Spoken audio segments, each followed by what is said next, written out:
സമസ്തയെ വിരട്ടാൻ നോക്കണ്ട. ആരവിടെ സമസ്തനെ വിരട്ടിയത്? സമസ്ത എങ്ങനെ ആർക്കെങ്കിലും വിരട്ടാൻ നിന്ന് കൊടുക്കുന്ന പ്രസ്ഥാനമാണോ? സമസ്തയോട് എല്ലാവർക്കും ആദരവല്ല ഉള്ളത്. സമസ്തയുടെ മുന്നിൽ സമസ്തക്ക് വേണ്ടി നിലയുറപ്പിച്ച കുടുംബങ്ങളല്ലേ ബാഫി തങ്ങളുടേത്, മഹാനായ പൂക്കോയ തങ്ങളുടേത്? ബാഫി തങ്ങളുടെയും പൂക്കോയ തങ്ങളുടെയും പൈതൃകം തന്നെയല്ലേ സമസ്തക്കുള്ളത്? ബാഫി തങ്ങളുടെയും പൂക്കോയ തങ്ങളുടെയും പൈതൃകം അംഗീകരിക്കാത്തവർക്ക് എങ്ങനെയാണ് സമസ്ത മുഷാവറയിലൊക്കെ ഇരിക്കാൻ കഴിയുക? ബാഫി തങ്ങളുടെയും പാണക്കാട് തങ്ങളുടെയും പൈതൃകത്തിൽ വിശ്വാസം ഇല്ലെങ്കിൽ ആ മുഷാവറയിൽ നിന്ന് എഴുന്നേറ്റ് പോകണം, അല്ലെങ്കിൽ തൂക്കി പുറത്തിടാൻ തയ്യാറാകണം. അതല്ലേ വേണ്ടത്? രാഷ്ട്രീയ ഗുണ്ടകളുടെ ഭാഷയിൽ സംസാരിക്കുക, വിരട്ടുക, അതിന് സ്വന്തമായി യൂട്യൂബിൽ ചാനലിൽ പോയിട്ട് സംസാരിച്ചോളണം. മഹാനായ സയ്യിദ് അബ്ദുറഹ്മാൻ ബാഫി തങ്ങൾ ആരാണ്? ബാഫി തങ്ങളെ പഠിക്കാൻ തയ്യാറായിട്ടുണ്ടോ നിങ്ങൾ? സമസ്ത എന്ന മഹാപ്രസ്ഥാനത്തിന് രൂപം കൊടുത്തത് 1926 വരക്കൽ മുല്ലക്കോയ തങ്ങളാണ്. ആരാ വരക്കൽ മുല്ലക്കോയ തങ്ങൾ? ബാഫി തങ്ങളുടെ അമ്മാവന. 932 ബാഫി തങ്ങൾ സമസ്തയുമായി സഹകരിക്കുന്നത്, സമസ്തയ്ക്ക് വേണ്ടി പ്രവർത്തിക്കുന്നത്. 939 മഹാനായ ബാഫി തങ്ങൾ മുസ്ലിം ലീഗിലേക്ക് കടന്നു വന്നത്. മഹാനായ പൂക്കോയത്തങ്ങൾ, പാണക്കാട് പൂക്കോയത്തങ്ങൾ 40 കടന്നു വരുന്നത്. മഹാനായ ബാഫി തങ്ങളും പൂക്കോയത്തങ്ങളും മുസ്ലിം ലീഗിലേക്ക് വന്നതോടുകൂടിയാണ് മുസ്ലിം സമുദായത്തിൻ്റെ മഹാജനപ്രവാഹം ലീഗിലേക്ക് ഒഴുകിയത്. ഈ രണ്ട് മഹാന്മാരായ സയ്യിദുകളുടെ സാന്നിധ്യം തന്നെയാണ്. അതുകൊണ്ട് എക്കാലത്തും പാണക്കാട് കുടുംബത്തിനോടും ബാഫി തങ്ങളെ കുടുംബത്തിനോടും മുസ്ലിം ലീഗ് പ്രസ്ഥാനവും അതിൻ്റെ പ്രവർത്തനവും കടപ്പെട്ടിരിക്കും. മഹാന്മാരായ നേതാക്കൾ KM സീരി സാഹിബ്, KM മൗലവി സാഹിബ്, അതുപോലെ തന്നെ ഉപ്പി സാഹിബ്, ബി പോക്കർ സാഹിബ്, സത്താർ സെട്ടു സാഹിബ്, ഈ തുടങ്ങിയ മഹാന്മാരായ നേതാക്കന്മാർ അവരാണ് മുസ്ലിം ലീഗിന് തുടക്കം കുറിച്ചതെങ്കിലും അതിലേക്ക് വലിയ പാരമ്പര്യ മുസ്ലിങ്ങളുടെ ഒരു ജനപ്രവാഹം ഉണ്ടായത് 39 ബാഫി തങ്ങളുടെ വരവും 40 പൂക്കോയ തങ്ങളുടെ വരവും കൊണ്ടാണ്. അതോടുകൂടി ഇത് മഹാപ്രസ്ഥാനമായി മാറുകയാണ്. അതാണ് സ്വാതന്ത്ര്യത്തിന് മുമ്പ് നടന്ന തെരഞ്ഞെടുപ്പിൽ 29 സീറ്റിലേക്കാണ് മദിരാസി അസംബ്ലിയിലേക്ക് നടന്ന തെരഞ്ഞെടുപ്പിൽ മുസ്ലിം ലീഗ് മത്സരിച്ചത്. 29 സ്ഥലത്തും മുസ്ലിം ലീഗ് ജയിച്ചു. 29 സ്ഥലത്തും മുസ്ലിം ലീഗിനെതിരെ മത്സരിച്ചവർക്ക് കെട്ടിവെച്ച കാശ് പോലും കിട്ടിയില്ല. ആ 29 സീറ്റുണ്ടായിട്ടും അത് മാത്രം അതിലും കൂടുതൽ MLA-മാരുള്ള പാർട്ടികളുണ്ടായിട്ടും മഹാനായ ഖായിദെ മില്ലത്ത് മുഹമ്മദ് ഇസ്മായിൽ സാഹിബിനെ മദിരാസി എന്ന വലിയ സംസ്ഥാനത്തിൻ്റെ പ്രതിപക്ഷ നേതാവ് പദവിയിൽ ക്യാബിനറ്റ് റാങ്കിലിരുന്നു. 926 സമസ്ത ഈ നാട്ടിൽ പ്രവർത്തിച്ചു തുടങ്ങിയതെങ്കിലും മഹാനായ ബാഫി തങ്ങൾ സമസ്തയോട് ചേർന്ന് നിന്നതോടു കൂടിയാണ് സമസ്തക്ക് സ്ഥാപനങ്ങൾ ഉണ്ടായി തുടങ്ങുന്നത്. മഹാനായ പൂക്കോയത്തങ്ങൾ ചേർന്ന് നിന്നു. സമസ്തക്ക് ഏറ്റവും വലിയ ആദ്യ പിറന്നു വീണ പോഷക സംഘടന സമസ്ത കേരള ഇസ്ലാം മത വിദ്യാഭ്യാസ ബോർഡാണ്. അതിന് നേതൃത്വം കൊടുത്തത് ബാഫി തങ്ങളാണ്. 951 എടരിക്കോട് ചേർന്ന സമസ്ത മുഷാവറ യോഗം, ആ യോഗമാണ് ദർസുകൾ ആരംഭിക്കുന്നതിൻ്റെ അതിൻ്റെ പ്രാധാന്യവും മനസ്സിലാക്കാൻ വേണ്ടി ബാഫി തങ്ങളെയാണ് നിയോഗിക്കുന്നത്. വാഴക്കാട്ടുള്ള ദാറുൽ ഉലൂം ബാഫി തങ്ങളുടെ നേതൃത്വത്തിലുള്ള സംഘം പോയി പരിശോധിക്കുന്നു. അവിടെ നിന്ന് ആരംഭിക്കുന്നതാണ് മദ്രസ സംവിധാനം. സമസ്തയ്ക്ക് 10,000-ലേറെ മദ്രസകളുണ്ട് എന്ന് പറയുന്നവർ ആരാണ് ഇത് ഉണ്ടാക്കിയതെന്ന് പഠിക്കണം. ബാഫി തങ്ങളുടെയും പൂക്കോയത്തങ്ങളുടെയും ലീഡർഷിപ്പാണ്. വടകരയിൽ വെച്ച് ചേർന്ന സമ്മേളനത്തിലാണ് സമസ്ത മത ഇസ്ലാം മത വിദ്യാഭ്യാസ ബോർഡ് രൂപീകരിക്കുന്നത്. ബാഫി തങ്ങളെ അതിൻ്റെ ലീഡർഷിപ്പ് ഏൽപ്പിക്കുന്നത്.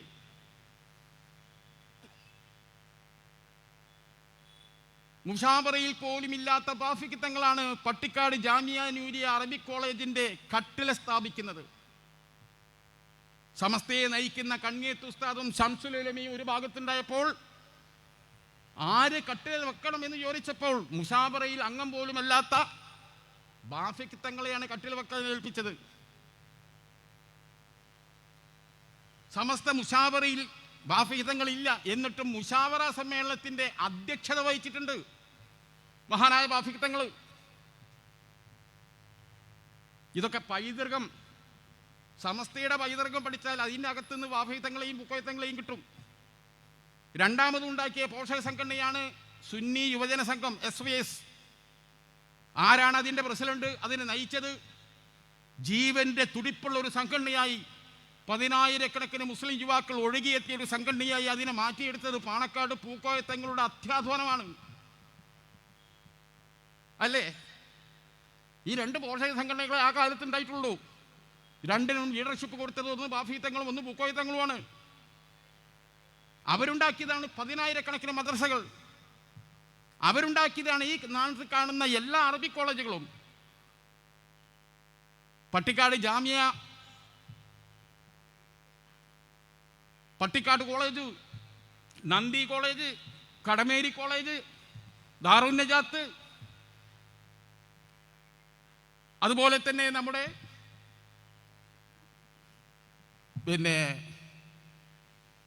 നിരവധി സ്ഥാപനങ്ങൾ നോക്കൂ. ആ സ്ഥാപനങ്ങൾക്കൊക്കെ തറക്കല്ലിട്ടതും അത് ഉദ്ഘാടനം ചെയ്തതും ആരാന്ന് പോയി നോക്കൂ നിങ്ങൾ. ഒക്കെ പാണക്കാട് തങ്ങന്മാരാ. ഈ മുക്കർ ഉമ്മർ മൊയിലേരൊക്കെ ഉണ്ടല്ലോ, ഒന്ന് ചരിത്രം പോയി പഠിക്കണം. ആ പൈതൃകത്തിൽ തന്നെയാണ് ഇതൊക്കെ വളർന്നത്.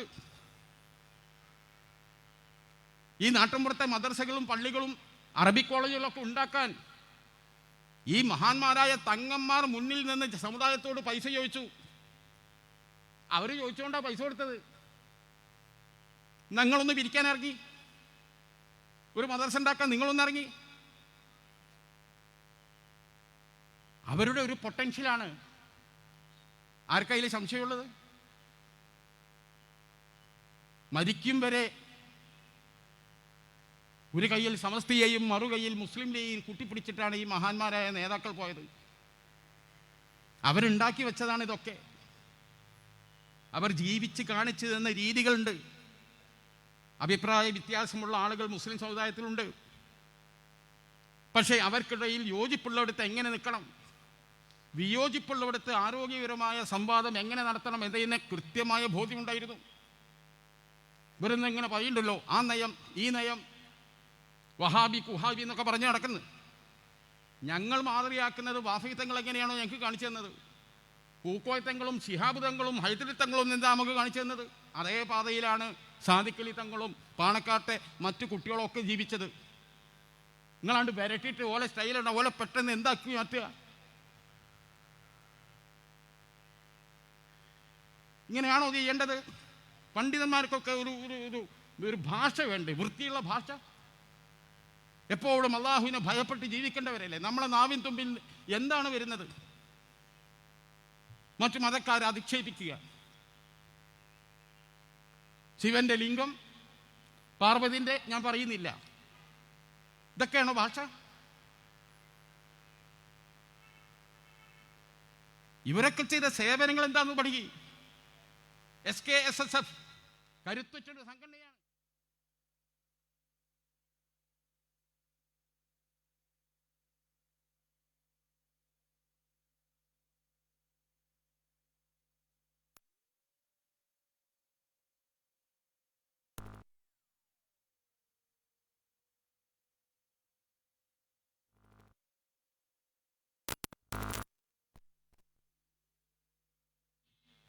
സാദിഖ് അലി തങ്ങളെ പരിഹസിക്കാൻ നടക്കുന്നവർ എന്ത് തെറ്റാ ഇവരൊക്കെ ചെയ്തത്?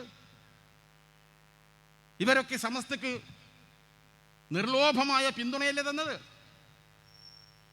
സമസ്തയുടെ ആശയം സ്വീകരിക്കുന്ന എല്ലാ പള്ളികളും, മിക്കവാറും പള്ളികൾ പാണക്കാട് കുടുംബത്തെ കാവിയാക്കുന്നു. എന്താ ഇതിന് കാരണം? ആ കാരണം ഇരുന്ന് പഠിച്ചാൽ കിട്ടും. താഴെത്തട്ടുള്ള സമൂഹം പാണക്കാട് തങ്ങളുടെ ലീഡർഷിപ്പ് ആഗ്രഹിക്കുക. കേരളത്തിലൊരു മദർസക്ക്, ഒരു പള്ളിക്ക് തറക്കല്ലിടണമെങ്കിൽ അത് പാണക്കാട്ടെ കുടുംബം വേണം. നമ്മളെ കുടുംബത്തിലൊരു നിക്കാഹ്, ഒരു നിക്കാഹ് വരുമ്പോൾ നമ്മളെന്താ ആഗ്രഹിക്കുന്നത്? പാണക്കാട്ട് ആരെങ്കിലും ഒന്ന് കിട്ടിയിരുന്നെങ്കിൽ.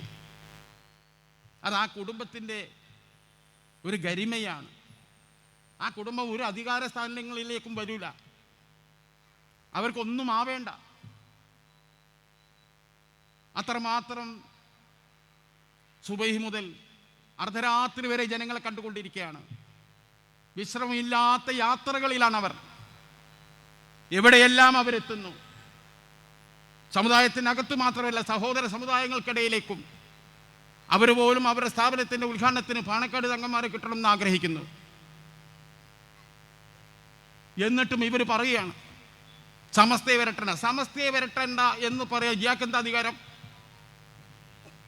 ബഹുമാനപ്പെട്ട ജിഫ്രി മുത്തുക്കോയ തങ്ങൾ വളരെ കൃത്യമായി പറഞ്ഞില്ലേ, സമസ്തയുടെ നിലപാട് പ്രസിഡന്റായ ഞാൻ പറയും, അല്ലെങ്കിൽ സെക്രട്ടറിയായ പ്രൊഫസർ ആലിക്കുട്ടി മുസ്താദ് പറയും. ഞങ്ങൾ പറയുന്നത് സമസ്തൻ്റെ എടുക്കേണ്ടത്. ഈ ഉമ്മർ ഫൈസിയുടെ പേര് പറഞ്ഞുകൊണ്ട് ജിഫ്രി തങ്ങൾ പറഞ്ഞു, ഉമ്മർ ഫൈസി പറയുന്നത് അദ്ദേഹത്തിൻ്റെ വ്യക്തിപരമായ അഭിപ്രായം. ഒരു വട്ടാണോ പറഞ്ഞത്? എത്ര വട്ടം ജിഫ്രി തങ്ങൾ വ്യക്തമാക്കണം. എന്നിട്ട് യാതൊരു ഉളുപ്പില്ലാതെ പറയുക സമസ്തൻ്റെ നേരെ വരേണ്ടത്. ഇത് സമസ്ത വേദികൾ വന്നാ പറയുന്നത്. സമസ്ത വേദികളിൽ വന്ന് കമ്മ്യൂണിസ്റ്റ് പാർട്ടിയുടെ CPM-ന്റെ ആവശ്യപ്രകാരം പാണക്കാട് കുടുംബത്തിനെതിരെ തോന്നിയാസം വിളിച്ചവരെ ഇയാൾ ചുമതലപ്പെട്ട വ്യക്തിയാണ്. CPM കൊടുത്ത കൊട്ടേഷനാണിത്. ഇത് ഞങ്ങൾക്ക് തിരിയായിട്ടല്ല, സമസ്തൻ്റെ വേദിയാണെന്ന ഒറ്റ ബഹുമാനം കൊണ്ടാ. അത് മനസ്സിലാക്കണം. മാരി തോന്നിയാസം പറയുമ്പം സ്റ്റേജിക്ക് കയറി വരാൻ ധൈര്യമില്ലാത്തവരൊന്നല്ല ഞങ്ങൾ. ഒന്ന് മനസ്സിലാക്കിക്കോ, വല്ലാതെ കളിക്കണ്ട. നിങ്ങളെ രക്ഷിക്കാൻ ഒരു CPI-മാരും കഴിയില്ല. ഞങ്ങളെ യുവാക്കളെങ്ങാനും ഇറങ്ങി പുറപ്പെട്ടാൽ അത് എവിടെ വരെ എത്തുമെന്ന് ഞങ്ങൾക്കിപ്പോൾ പറയാൻ കഴിയില്ല. അതുകൊണ്ട് ഞങ്ങൾ സമസ്തയിൽ ഒരു കാര്യത്തിലും അങ്ങനെ ഇടപെടാറില്ല.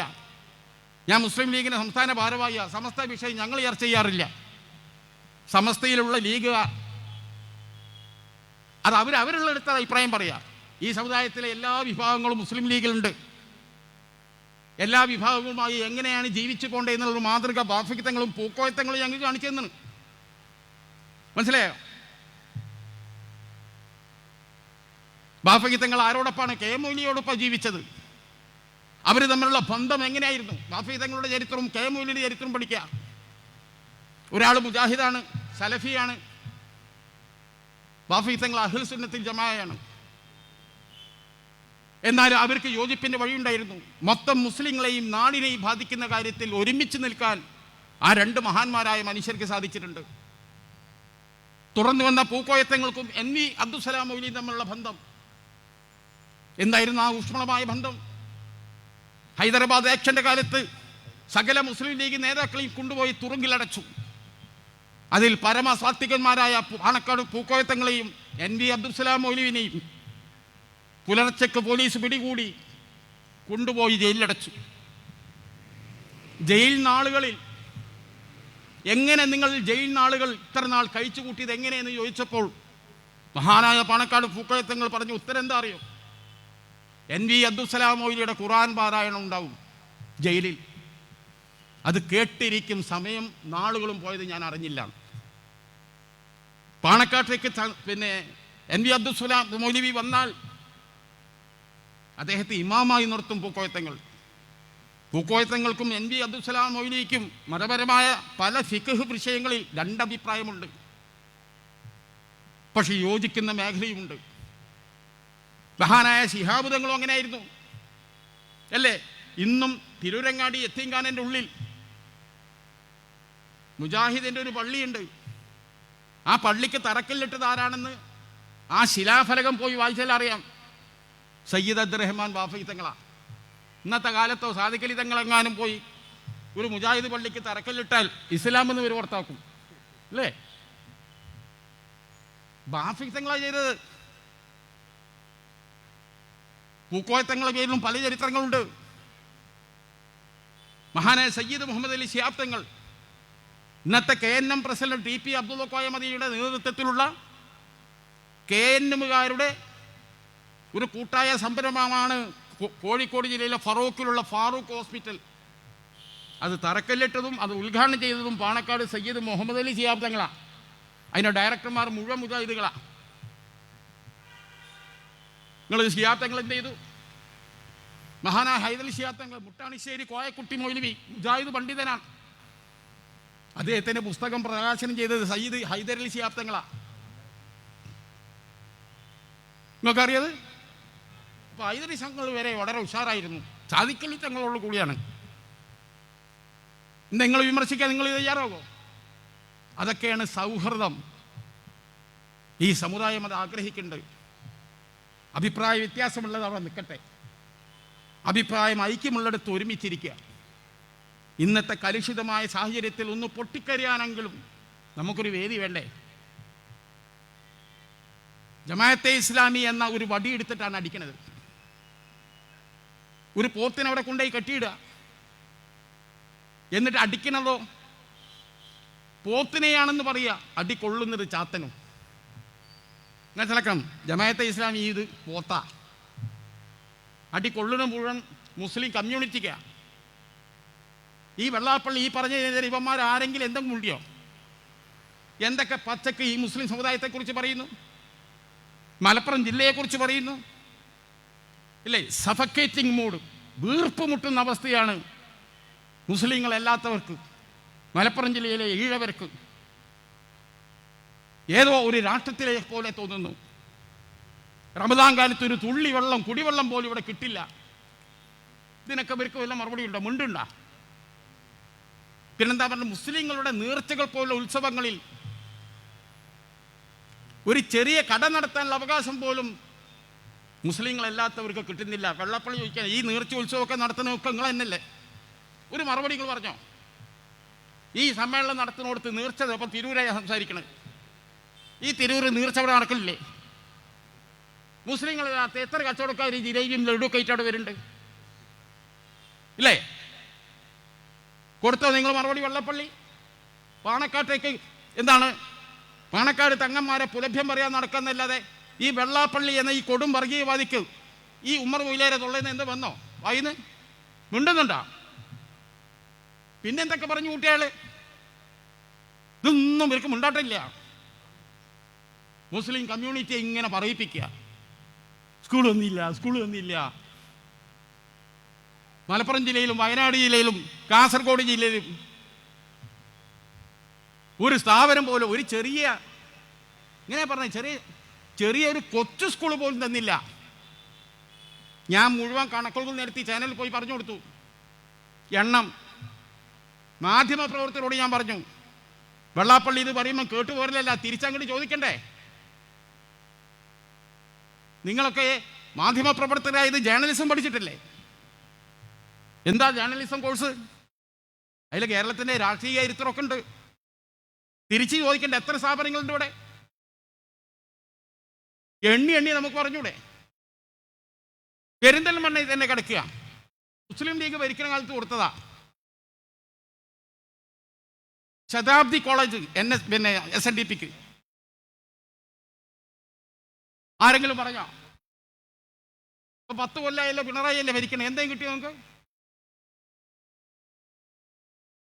കാപ്പള്ളിയെ കൊണ്ട് പറയിപ്പിക്കുക, സജി ചെറിയാനെ കൊണ്ട് പറയിപ്പിക്കുക.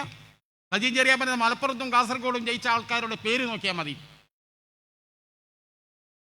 ഞാൻ ചോദിച്ചല്ലോ, കോട്ടയത്ത് ജയിച്ചവരെ പേര് പറയണ്ട, തോറ്റവൻ്റെ പേര് പറഞ്ഞാൽ അതിൽ മുസ്ലിം വിടുമെന്ന് ചോദിച്ചേ. തോറ്റവൻ്റെ പേരിൽ മുസ്ലിം ഇല്ല കോട്ടയത്ത്. ഇയാളെ സമുദായം തിങ്ങി താമസിക്കുന്ന പാല മുനിസിപ്പാലിറ്റിയിൽ ഒരു മുസ്ലിം ഉണ്ടോ? ഇയാളെ നാടായ ചെങ്ങന്നൂർ അവിടെ ഉണ്ടോ? പത്തനംതിട്ടയിലുണ്ടോ? എന്തോ അതൊന്നും പറയാത്തത്? പറഞ്ഞാൽ പറയണെന്താ? വെള്ളാപ്പള്ളി ലീഗിനെ വിമർശിച്ചത് മുസ്ലിം സമുദായത്തെ എല്ലാം. മുസ്ലിം ലീഗാണല്ലോ ഇവിടുത്തെ തിരൂരിലെ നേർച്ച നടത്തണേ, അല്ലേ?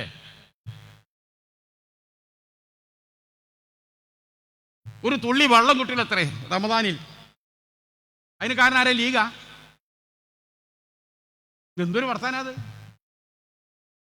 പിന്നെ എന്തെല്ലാമാണ് പറഞ്ഞു കൂട്ടിയത്? പിന്നെ ഇയാൾ പുതിയൊരു മുന്നണി ഉണ്ടാക്കിയല്ലോ, നായാടി മുതൽ നമ്പൂതിരി വരെയുള്ളത് മാറ്റി നസ്രാണി എന്നാക്കി. മുസ്ലിം സമുദായത്തെ പേടിയാണ്. ഇയാൾ വായിന്ന് പറഞ്ഞതാ. മുസ്ലിം ലീഗിനെ പേടിയാണെന്നല്ല പറഞ്ഞത്, മുസ്ലിം സമുദായത്തെ പേടിയാണ്. എന്നിട്ടും ഈ CPI നേതാക്കളോടും മറ്റും ചോദിച്ചാലോ, ലീഗിനെയാണ് പറഞ്ഞത്. മുസ്ലിം സമുദായത്തെ പേടിയാണ് എന്ന് പറഞ്ഞാൽ മുസ്ലിം ലീഗിനെ പേടിയാണ് എന്ന രീതിയിലാണ് നമ്മൾ കേൾക്കേണ്ടത്. പല വാദപ്രകാരം ഞാനതൊക്കെ പറഞ്ഞതറിയാം. ഇതൊക്കെ പറയുമ്പോഴും ഈ മൊയ്ലാമാർക്കൊന്നും ഇവർക്കെതിരെ ഉണ്ടാനില്ലല്ലോ. ഇവിടെ ഇങ്ങനെ കുത്തിത്തിരിപ്പുണ്ടാക്കുകയാണ്, ഇവിടെ കലക്കുകയാണ്. നല്ല രീതിയിൽ പോകുന്ന മദ്രസയും സംവിധാനവും ഒക്കെ ഉള്ള സ്ഥാപനം അല്ലേ. ഒരു CIC അതൊരു വിദ്യാഭ്യാസ ഒരു സംവിധാനമാണ്. സമസ്തയ്ക്ക് അതുമായി ബന്ധപ്പെട്ട കുറച്ച് അഭിപ്രായ വ്യത്യാസങ്ങളുണ്ട്. അതിൻ്റെ പരിഹാര ശ്രമങ്ങൾക്ക് നിരവധി വട്ടം പല ചർച്ചകളും നടന്നു. അവസാനം സമസ്തൻ്റെ ആവശ്യമായിരുന്നു അതിൻ്റെ സെക്രട്ടറി ആദർശേരി ഉസ്താദ്, അദ്ദേഹത്തെ ആ പദവിയിൽ മാറ്റണം. സാദിഖ് അലി തങ്ങളെ മുമ്പിൽ വെച്ച ഒരു നിർദ്ദേശമാണ്. സാദിഖ് അലി തങ്ങൾ വളരെ പ്രയാസപ്പെട്ടാണ് സമസ്തയുടെ ആവശ്യം നടപ്പിലാക്കി കൊടുത്തു. അദ്ദേഹത്തോട് രാജിവെപ്പിച്ചു. പകരം ആരാക്കണം, പകരം സെക്രട്ടറി ആരാകണമെന്നത് സാദിഖ് അലി തങ്ങളെ ചുമതലപ്പെടുത്തി സമസ്ത മുഷാവറ. ഈ ചുമതലപ്പെടുത്തുക എന്ന് പറഞ്ഞാൽ അതിൻ്റെ അർത്ഥം എന്താ? ബയ്യത്ത് ചെയ്യാന്നാണ്. സുന്നി ആശയപ്രകാരം ഒരാളെ കാളിയായി നമ്മൾ ബയ്യത്ത് ചെയ്താൽ പിന്നെ ആ കാളി പറയുന്നത് അനുസരിക്കൽ നമ്മളെ ബാധ്യതയാണ്. കാളി മാസം കണ്ടു എന്ന് പറഞ്ഞാൽ തെളിവ് വയ്ക്കലല്ല, അന്നേരം നോമ്പ് വെക്കുക, പെരുന്നാൾ വയ്ക്കുക. ഞാൻ ഓർക്കുന്നു, ഇപ്പോഴും മുസ്ലിം ലീഗിൻ്റെ സംസ്ഥാന വൈസ് പ്രസിഡന്റും സമസ്ത ഇസ്ലാം മത വിദ്യാഭ്യാസ ബോർഡിൽ അംഗവുമായ ബഹുമാനപ്പെട്ട MC മായിനാജ് ഒരു കാലഘട്ടത്തിൽ ഒരു പെരുന്നാൾ കാന്തപുര വിഭാഗം സമസ്തയും നമ്മുടെ സമസ്തയും പെരുന്നാൾ 2 ദിവസമായി നടത്തി. വലിയ അഭിപ്രായ വ്യത്യാസം ഉണ്ടായിരുന്നു. അന്ന് ഈ MC മായിനാജി നല്ലളം ജുമയത്ത് പള്ളിൻ്റെ പ്രസിഡന്റാണ്. നല്ലളം ജുമയത്ത് പള്ളി എന്ന് പറഞ്ഞാൽ ബേപ്പൂർ മഹല്ല് ഖാദിക്ക് കീഴിലാണ്. ബേപ്പൂർ മഹല്ലിലെ ഖാദി കാന്തപുര വിഭാഗക്കാരനാണ്.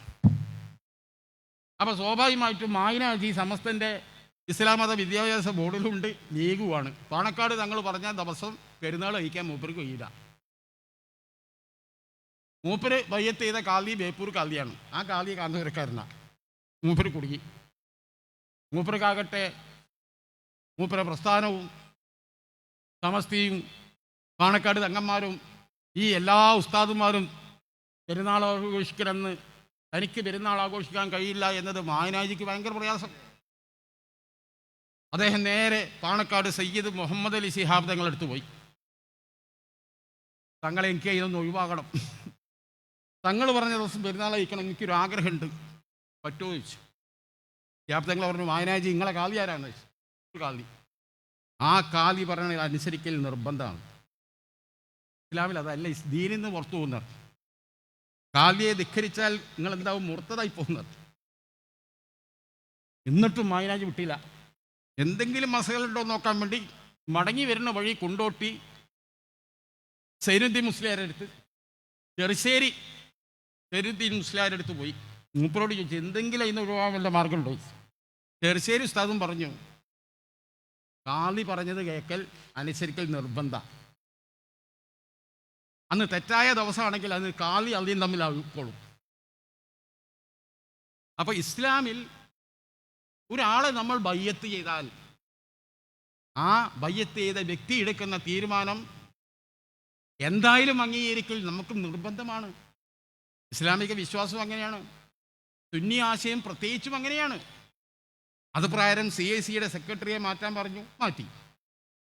പകരം ആളെ തിരഞ്ഞെടുക്കാൻ സാദിഖ് അലി തങ്ങളെ ചുമതലപ്പെടുത്തി ബയ്യത്ത് ചെയ്തു. ബയ്യത്ത് ചെയ്തപ്പോൾ എന്താ ചെയ്ത്,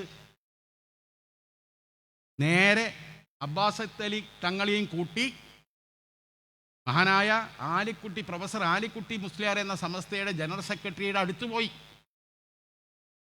പകരക്കാരൻ നിയമിക്കാൻ എന്നെ ഏൽപ്പിച്ചിട്ടുണ്ടെങ്കിലും ബഹുമാനപ്പെട്ട ആലിക്കുട്ടി ഉസ്താദിനോട് ഒരു കൂടിയാലോചന നടത്തണം എന്ന് മനസ്സ് മന്ത്രിച്ചു. അതിന് വന്നതാണ്. ആരെയാണ് പകരം ഞാൻ ആക്കേണ്ടത് എന്ന് ചോദിച്ചപ്പോൾ ആലിക്കുട്ടി ഉസ്താദ് ഒരു പേര് നിർദ്ദേശിച്ചു. ആ നിലവിൽ അതിലുള്ള ഒരു ഭാരവാഹിയായ ഒരു വ്യക്തിയെ, അത് ആലിക്കുട്ടി മുസ്ലിയാരുടെ മരുമകൻ കൂടിയായിരുന്നു. അദ്ദേഹത്തിൻ്റെ പേര് ബഹുമാനപ്പെട്ട സാദിഖ് അലി തങ്ങൾ പ്രഖ്യാപിച്ചു. ബഹുമാനപ്പെട്ട ജിഫ്രി തങ്ങൾ എന്തെങ്കിലും ഉണ്ടിയോ? അംഗീകരിച്ചു. കാരണം ജിഫ്രി തങ്ങൾക്കറിയാം, ഒരാളെ ബയ്യത്ത് ചെയ്ത് കഴിഞ്ഞാൽ, ഏൽപ്പിച്ചു കഴിഞ്ഞാൽ, അല്ലെങ്കിൽ നേരത്തെ തന്നെ സമസ്ത പ്രസിഡന്റിനോടും സെക്രട്ടറിയോടും ആലോചിച്ച് തീരുമാനമെടുക്കാൻ സാദിഖ് അലി തങ്ങളെ ചുമതലപ്പെടുത്തിയത് എന്ന് എഴുതി വെക്കണം. അതല്ല ചെയ്തത്. എന്നിട്ടും തന്നെ ചുമതലപ്പെടുത്തിയിട്ടും സാദിഖ് അലി തങ്ങൾ ഒറ്റയ്ക്ക് തീരുമാനം എടുക്കല്ലേ ചെയ്തത്. സഹോദരനെ കുട്ടി ആലിക്കുട്ടി ഉസ്താദിൻ്റെ അടുത്തേക്ക് പെരിന്തൽമണ്ണയിലേക്ക് അങ്ങോട്ട് പോയി കൂടിയാലോചന നടത്തിയാണ് ആളെ പ്രഖ്യാപിച്ചത്. ആ തങ്ങളുടെ തീരുമാനത്തെ വിമർശിച്ച് സമസ്ത രംഗത്ത് വന്നിട്ടില്ല. അതിൻ്റെ മുഷാവറ അംഗങ്ങളുടെ രംഗത്ത് വന്നില്ല. വന്നത് ആരാണ്? ഒരു ഹമീദ് ഫൈസി അമ്പലക്കട വന്നു, മൂർഖനെ മാറ്റി കരിമൂർഖനെ കൊണ്ടുവന്നു എന്ന് പറഞ്ഞ് ഹമീദ് ഫൈസി വന്നു. ഒരാളെ ചുമതലപ്പെടുത്തിയാൽ ബയ്യത്ത് ചെയ്താൽ അത് അനുസരിക്കൽ ഒരു സുന്നിക്ക്, ഒരു മുസ്ലിമിന് നിർബന്ധമാണ്. അത് ലംഘിച്ചുകൊണ്ട് ഈ മനുഷ്യൻ വന്നപ്പോൾ ഇയാൾക്കെതിരെ നടപടി എടുക്കണ്ടേ? ഒരു നടപടി ഇതുവരെ എടുത്തിട്ടില്ല. അതിനുശേഷം എന്ത് സംഭവിച്ചു? കാലങ്ങൾ മുന്നോട്ട് പോവുകയാണ്. ഒരു വിദ്യാഭ്യാസ സംവിധാനം, ഈ വാഫി വഫിയ എന്ന സംവിധാനം 4 വർഷത്തേക്കുള്ള ഒരു കരാറുണ്ട് കുട്ടികളുമായിട്ട്. ഈ 4 വർഷത്തേക്കുള്ള ഹോസ്റ്റൽ ഫീസും സ്കൂൾ ഫീസും ഒക്കെ ഒരുമിച്ച് വാങ്ങുന്ന സ്ഥാപനങ്ങളുണ്ട്, മാനേജ്മെൻറ്റുകളുണ്ട്. തീവണ്ടി പെട്ടെന്ന് ബ്രേക്ക് ചെയ്യാൻ പറ്റൂല എന്ന് പറഞ്ഞതുപോലെ പെട്ടെന്ന് ഒരു ദിവസം നിർത്തിയേക്കാൻ പറയാൻ പറ്റുമോ? കാരണം ഈ കുട്ടികൾ നാളെ കോടതിയിൽ പോയാൽ എന്ത് സംഭവിക്കും? 4 വർഷത്തേക്കാണ് ഞങ്ങൾ ഈ കോഴ്സ് പഠിക്കാനായി കരാറിൽ ഒപ്പിട്ടത്, അതിനുള്ള ഫീസും കൊടുത്തിന്.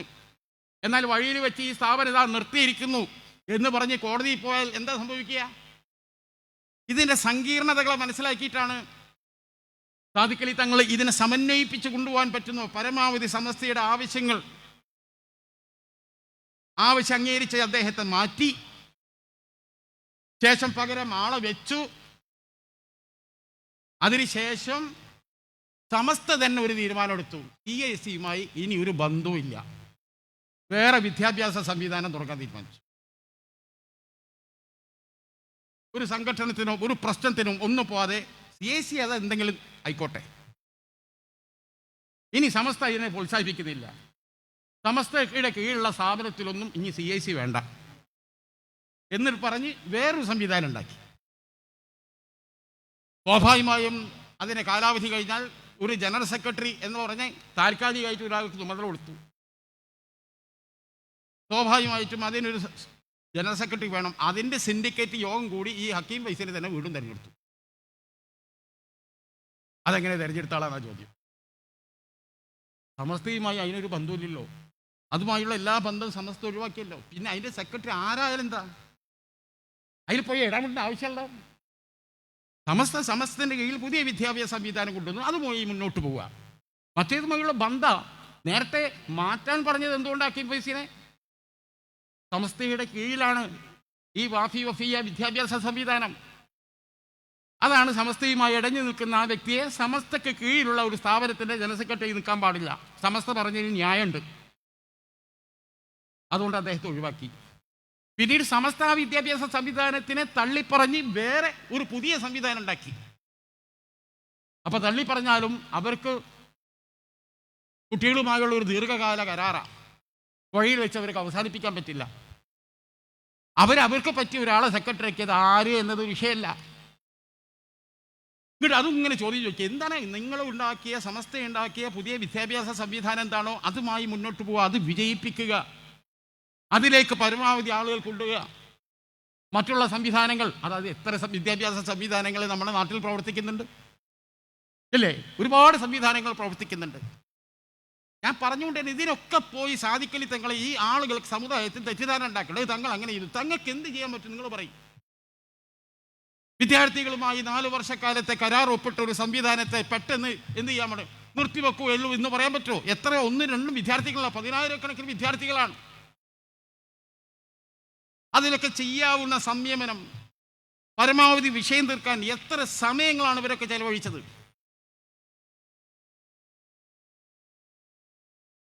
എന്നിട്ടും എല്ലായിടത്തും ഞാൻ പറഞ്ഞല്ലോ, മുസ്ലിം സമുദായത്തെ ആരെങ്കിലും തെറി പറഞ്ഞാൽ അതൊന്നും ഇവർക്ക് വിഷയമല്ല, അതൊക്കെ ലീഗിനെതിരാണെന്ന് പറഞ്ഞു ഒഴിയുക. ഇവരൊക്കെ ഉണ്ടാക്കി തന്ന ഒരുപാട് മാതൃകകൾ നമ്മുടെ നാട്ടിലുണ്ട്, അത് മനസ്സിലാക്കണം. മുസ്ലിം ലീഗിൻ്റെ ചരിത്രം തന്നെ അതാണ്. ഞങ്ങൾ ഇത്തരം കാര്യങ്ങളൊന്നും ഇടപെടാറില്ല. അതൊക്കെ നല്ല രീതിയിൽ പോകണമെന്നാണ് നമ്മുടെ ആഗ്രഹം. എല്ലാവരും ഐക്യപ്പെട്ട് നിൽക്കണം. മുസ്ലിം ലീഗ് കഴിഞ്ഞ റമദാനിൽ ഒരു ഇഫ്താർ വിരുന്ന് നടത്തി. മുസ്ലിം സമുദായത്തിലെ എല്ലാ സംഘടനയും വിളിച്ചു, പൗരപ്രമുഖരെ വിളിച്ചു, മറ്റ് രാഷ്ട്രീയ പാർട്ടി നേതാക്കളെ വിളിച്ചു. എല്ലാവരും വന്നിരുന്നല്ലോ. ജമാഅത്തെ ഇസ്ലാമിൻ്റെ അമീർ വരെ പങ്കെടുത്തു. ജമാഅത്ത് അമീർ ഉണ്ടായതുകൊണ്ട് ഞങ്ങളില്ലാന്ന് ഇവരാരെ പറഞ്ഞു? അവരവരുടേതായ ഒരു സംഘടനയാണ്. അവരെത്ര പേരുണ്ടെന്ന് നമുക്കറിയാം. മതഭീകരവാദികളെന്ന് അച്യുതാനന്ദൻ്റെ ഗവൺമെൻറ്റിൻ്റെ കാലത്ത് പാഠപുസ്തക കമ്മിറ്റിയിൽ ജമാഅത്തെ ഇസ്ലാമിക്കാരനെടുത്തന്, പാലൊളി കമ്മിറ്റിയിൽ എടുത്തന്, ഹജ്ജ് കമ്മിറ്റിയിൽ എടുത്തന്. 40 വർഷം CPM-ഉമായിട്ടായിരുന്നു ജമാഅത്തെ ഇസ്ലാമി. അന്നൊന്നും ജമാഅത്തെ ഇസ്ലാമിയിൽ ഇവരാരൊന്നും കണ്ടില്ല. ജമാഅത്തെ ഇസ്ലാമി ഐഡിയോളജിക്കലായിട്ട് മുസ്ലിം ലീഗും തമ്മിൽ 2 സംവിധാനങ്ങളാണ്. ഞങ്ങൾ അംഗീകരിക്കുന്നില്ല. ഖായിദ മില്ലത്ത് മുഹമ്മദ് ഇസ്മായിൽ സാഹിബിന്റെ ദർശനത്തെ ഉൾക്കൊള്ളാത്തവരാ. അവരുടെ മതരാഷ്ട്രവാദം എതിർക്കേണ്ട അതൊന്നുമല്ല. ഹുക്കൂമത്തെ ഇലാഹി, ഇലാഹിന്റെ ഭരണം. ഹുക്കൂമത്തെ ഇലാഹി ഫിൽ ഹിന്ദ് എന്നുണ്ടോ? ഇല്ല. ഇഖാമത്തുദ്ദീൻ, ദീനിന്റെ സംസ്ഥാപനം. ഇഖാമത്തുദ്ദീൻ ഫിൽ ഹിന്ദ് എന്നുണ്ടോ? ഇല്ല. ഇത് ആഗോള വീക്ഷണം. അവരെ ഇന്ത്യ മതരാഷ്ട്രവാദമാക്കുക എന്നതല്ല ജമാഅത്തെ ഇസ്ലാമിയുടെ നയം. ലോകത്ത് ഇലാഹിന്റെ ഭരണം, ദീനിന്റെ സംസ്ഥാപനം. ഈ പ്രപഞ്ചം മുഴുവൻ ദൈവത്തിൻ്റെതാണ്. ദൈവത്തിൻ്റെ ഭരണവും ദൈവത്തിൻ്റെ നിയമനിർമ്മാണവുമാണ് ലോകത്തുണ്ടാവേണ്ടത്. മദീനയിലുണ്ടായ പ്രവാചകന്റെ നേതൃത്വത്തിലുള്ള ഇസ്ലാമിക് റിപ്പബ്ലിക് 15% മാത്രമാണ് മുസ്ലിങ്ങളുള്ളത്. 85% മുസ്ലിങ്ങളല്ലാത്തവർ. ആ 85%-ത്തിനും അവരുടെ മതമനുസരിച്ച് ജീവിക്കാനുള്ള സ്വാതന്ത്ര്യം നൽകിക്കൊണ്ടുള്ള ഒരു ഭരണമായിരുന്നു പ്രവാചകൻ കാഴ്ചവെച്ചത്. അതാണ് ഞങ്ങളുടെ സ്വപ്നം എന്നാണ് ജമാഅത്ത് പറഞ്ഞത്. അല്ല ഇന്ത്യയെ ഹിന്ദു രാഷ്ട്രമാക്കുന്നല്ല. എന്നാൽ ജമാഅത്തിനെ വിമർശിക്കേണ്ടത് എവിടെയാണ്? ഇന്ത്യൻ ഭരണഘടന ഒരു പൗരന് തന്ന സ്വാതന്ത്ര്യം ആ പൗരനെ നിഷേധിച്ച സംഘടനയാണ് ജമാഅത്ത് ഇസ്ലാമി. ഒരു ജമാഅത്ത് ഇസ്ലാമിക്കാരനെ ഇന്ത്യയിലെ ഒരു രാഷ്ട്രീയ പാർട്ടിയിലും ചേർന്ന് പ്രവർത്തിക്കാനുള്ള സ്വാതന്ത്ര്യം ആ പ്രസ്ഥാനം കൊടുത്തിട്ടില്ല. അതൊരു കഠിന തെറ്റാണ്. മനുഷ്യന്റെ അഭിപ്രായ സ്വാതന്ത്ര്യത്തിന്റെ മേലെയുള്ള കടന്നുകയറ്റമാണ്. സ്വാതന്ത്ര്യം നിഷേധിക്കലാണ്. ജമാഅത്തെ ഇസ്ലാമിയിൽപ്പെട്ടവർക്ക് ആർക്കും ഒരു രാഷ്ട്രീയ പാർട്ടിയിലും പ്രവർത്തിക്കാൻ അവകാശമില്ല. ഞങ്ങളും അവരും തമ്മിലുള്ള ഏറ്റവും വലിയ അഭിപ്രായ വ്യത്യാസം അത് തന്നെയാണ്. ഈ രാജ്യത്ത് ജീവിക്കുന്ന ഒരു മനുഷ്യന് രാജ്യത്തിൻ്റെ ഭരണഘടന കൊടുത്തിരിക്കുന്ന സ്വാതന്ത്ര്യമാണ് അഭിപ്രായ സ്വാതന്ത്ര്യം, അല്ലേ? ഇഷ്ടമുള്ള മതത്തിൽ, ഇഷ്ടമുള്ള സംഘടനയിൽ, ഇഷ്ടമുള്ള ആശയത്തിൽ ചേർന്ന് രാഷ്ട്ര നൈതിക പ്രവർത്തനങ്ങളിൽ ഏർപ്പെടാൻ ഉള്ള ഒരു മനുഷ്യൻ്റെ സ്വാതന്ത്ര്യം, ഒരു മുസൽമാന്റെ സ്വാതന്ത്ര്യം ജമാഅത്തെ ഇസ്ലാമി അതിൻ്റെ അനുയായികൾക്ക് നിഷേധിക്കുകയാണ്. അവസാനം രാഷ്ട്രീയത്തിൽ ജമാഅത്തെ ഇസ്ലാമി എന്ന നിലയ്ക്ക് ഇടപെട്ടാൽ അതിനേക്കാൾ നല്ലത് രാഷ്ട്രീയത്തിൽ പങ്കാളികളാകലാണെന്നുള്ള തിരിച്ചറിവിലാണ് അങ്ങനെ നിങ്ങൾക്ക് ഒരു രാഷ്ട്രീയ പാർട്ടിയിൽ പ്രവർത്തിക്കണമെങ്കിൽ ഞങ്ങൾ തന്നെ ഒരു സംഘടന ഉണ്ടാക്കി തരാം. അങ്ങനെയാണ് വെൽഫെയർ പാർട്ടി ഉണ്ടാക്കിയത്. എന്നാൽ ആ വെൽഫെയർ പാർട്ടിയിൽ ചേരാൻ ജമാഅത്ത് ഇസ്ലാമി ആകണോ? ആകണ്ട. ജമാഅത്തെ ഇസ്ലാമിയിൽ ഏത് സമുദായക്കാരനും ചേരാം. അല്ല, വെൽഫെയർ പാർട്ടിയിൽ ഏത് ജമാഅത്തുകാരനും ഏത് മതക്കാരനും ചേരാം. അങ്ങനത്തെ വ്യത്യസ്ത മതവിഭാഗത്തിൽപ്പെട്ട പലരും അവരിലുണ്ട്. പിന്നെ അവരെ പേരും പറഞ്ഞുകൊണ്ട് ഞങ്ങൾ എപ്പോഴാണ് വന്നിട്ടുണ്ടായത്? ഇപ്പോൾ ബഹുമാനപ്പെട്ട കാന്തപുരം അബൂബക്കർ മുസ്ലിയാരോട് ചോദിച്ചു, ജമാഅത്തെ ഇസ്ലാമി ലീഗ് കൂട്ടുകെട്ട് എന്താ അഭിപ്രായം? അങ്ങനെ കൂട്ടുകെട്ടി ഉണ്ടാക്കിയതായി എൻ്റെ അറിവിലില്ല. അത് കാന്തപുരം അബൂബക്കർ മുസ്ലിയാർ കൊടുത്ത മറുപടിയാണ്. ജിഫ്രി മുത്തുക്കോയ തങ്ങൾ എന്താ പറഞ്ഞത്? വെൽഫെയർ പാർട്ടിയിൽ കൂടാതിരിക്കെ അതൊക്കെ രാഷ്ട്രീയ പാർട്ടികളുടെ കാര്യങ്ങളാണ്, സമസ്ത കയ്യിലൊന്നും പറയാനില്ല. പക്ഷെ ഇയാൾ വിടില്ല. ഈ ഉമ്മർ മൊയ്ലാർ ഇങ്ങനെ പറഞ്ഞു കൊടുക്കുക. അതിന് പ്രസിഡന്റ് പറഞ്ഞ് നിർത്തി കഴിഞ്ഞാൽ പിന്നെ അതിന് അങ്ങേപ്പനും പറയാൻ പാടുണ്ടോ?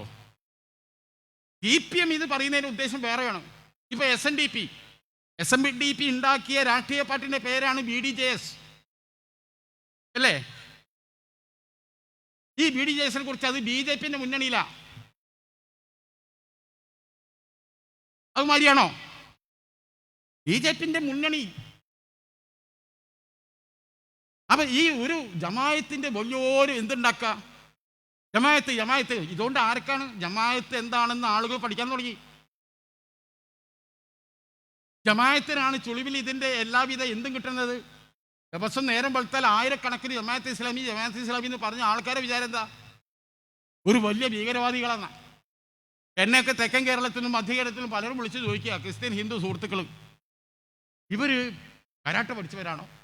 ഇവർ അരയിൽ എപ്പോഴും കത്തിയുണ്ടോ? നമുക്ക് നമ്മളെ നാട്ടിലെ ജമാഅത്തുകാരനെ കുറിച്ച് അറിയില്ല.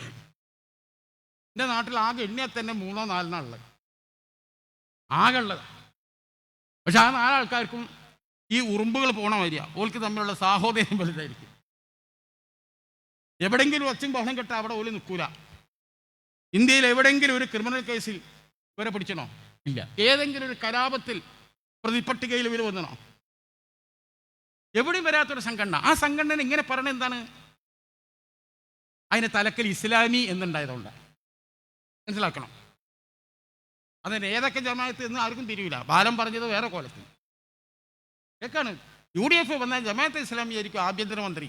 ആലോചിക്കണം നിങ്ങൾ അതിൻ്റെ ഒരു തീഷ്ണത.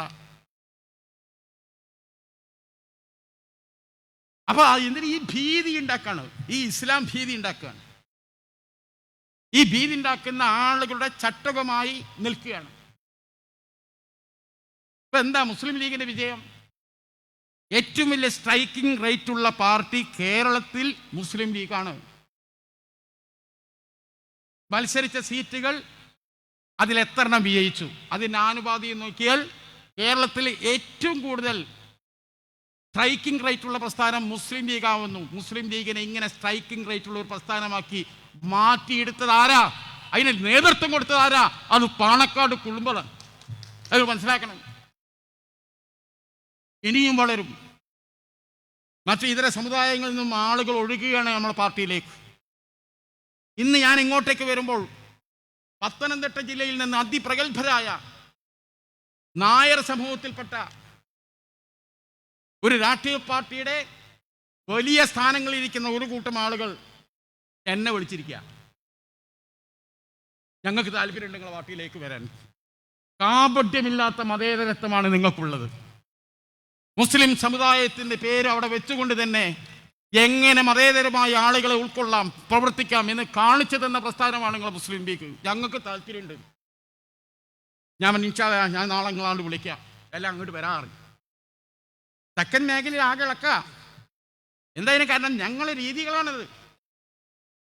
കാലങ്ങളായി ഞങ്ങൾ അനുവർത്തിച്ച രീതികളാണ്, ഞങ്ങളെ സമീപനങ്ങളാണ്, ഞങ്ങളെ സൂക്ഷ്മതയാണ്. ഞങ്ങളുടെ നേതൃത്വത്തിൽ വലിയ ഒരു വിജയം ഇവിടെ ഉണ്ടാവുമെന്ന ഭയപ്പാടിൽ നിന്നാണ് ഇവർ ഈ ഉമ്മർ മൊയ്ലാനെ പോലുള്ള മുസ്ലിയാരെ പോലുള്ള ആളുകളെ, ഉമ്മർ ഫൈസിയെ പോലുള്ള ആളുകളെ ഇറക്കി വിട്ടത്. അങ്ങനെയാണ് പറഞ്ഞു തുടങ്ങിയാൽ പെട്ടെന്നുണ്ട് പാണക്കാട് കുടുംബത്തിൻ്റെ മുഖം വികൃതമാക്കാൻ സാധിക്കും എന്ന് നിങ്ങൾക്ക് തോന്നുന്നുണ്ടെങ്കിൽ സഖാക്കൾ നിങ്ങൾക്ക് തെറ്റിപ്പോയി. അയാൾ സമസ്തന്റെ ഉള്ളിലാണ് നിൽക്കുന്നത്, മനസ്സിലാക്കണം. മിച്ചറിൽ നിന്ന് കടല പെറുക്കിയെടുക്കുന്ന അരി അത്തരക്കാരെ പെറുക്കിയെടുത്ത് എന്ത് ചെയ്യണമെന്ന് അറിയാത്തവരല്ലേ ഞങ്ങൾ. ഒരു ക്ഷമയുണ്ട്. അതുകൊണ്ട് അടങ്ങി നിൽക്കുകയാണ് ഇത്തരക്കാർക്ക് നല്ലത്. മുസ്ലിം ലീഗ് അതിൻ്റെ ദൗത്യവുമായി മുന്നോട്ട് പോകും. മുസ്ലിം ലീഗിൽ സുന്നത്ത് ജമാഅത്ത് പ്രവർത്തകർ മാത്രമല്ല, മുജാഹിദിൻ്റെ ആളുകൾ, തബ്ലീഗിൻ്റെ ആളുകൾ, മറ്റു മതവിഭാഗങ്ങൾ ഒക്കെ ലീഗിലുണ്ട്. പക്ഷെ സമസ്തയും ലീഗും തമ്മിലുള്ള വലിയൊരു ബന്ധമുണ്ട്. അത് രണ്ടിനെയും നയിച്ചത്, ആ രണ്ട് പ്രസ്ഥാനങ്ങളുടെ തലപ്പത്ത് നിന്നത് മഹാന്മാരായ തങ്ങന്മാരാണ്.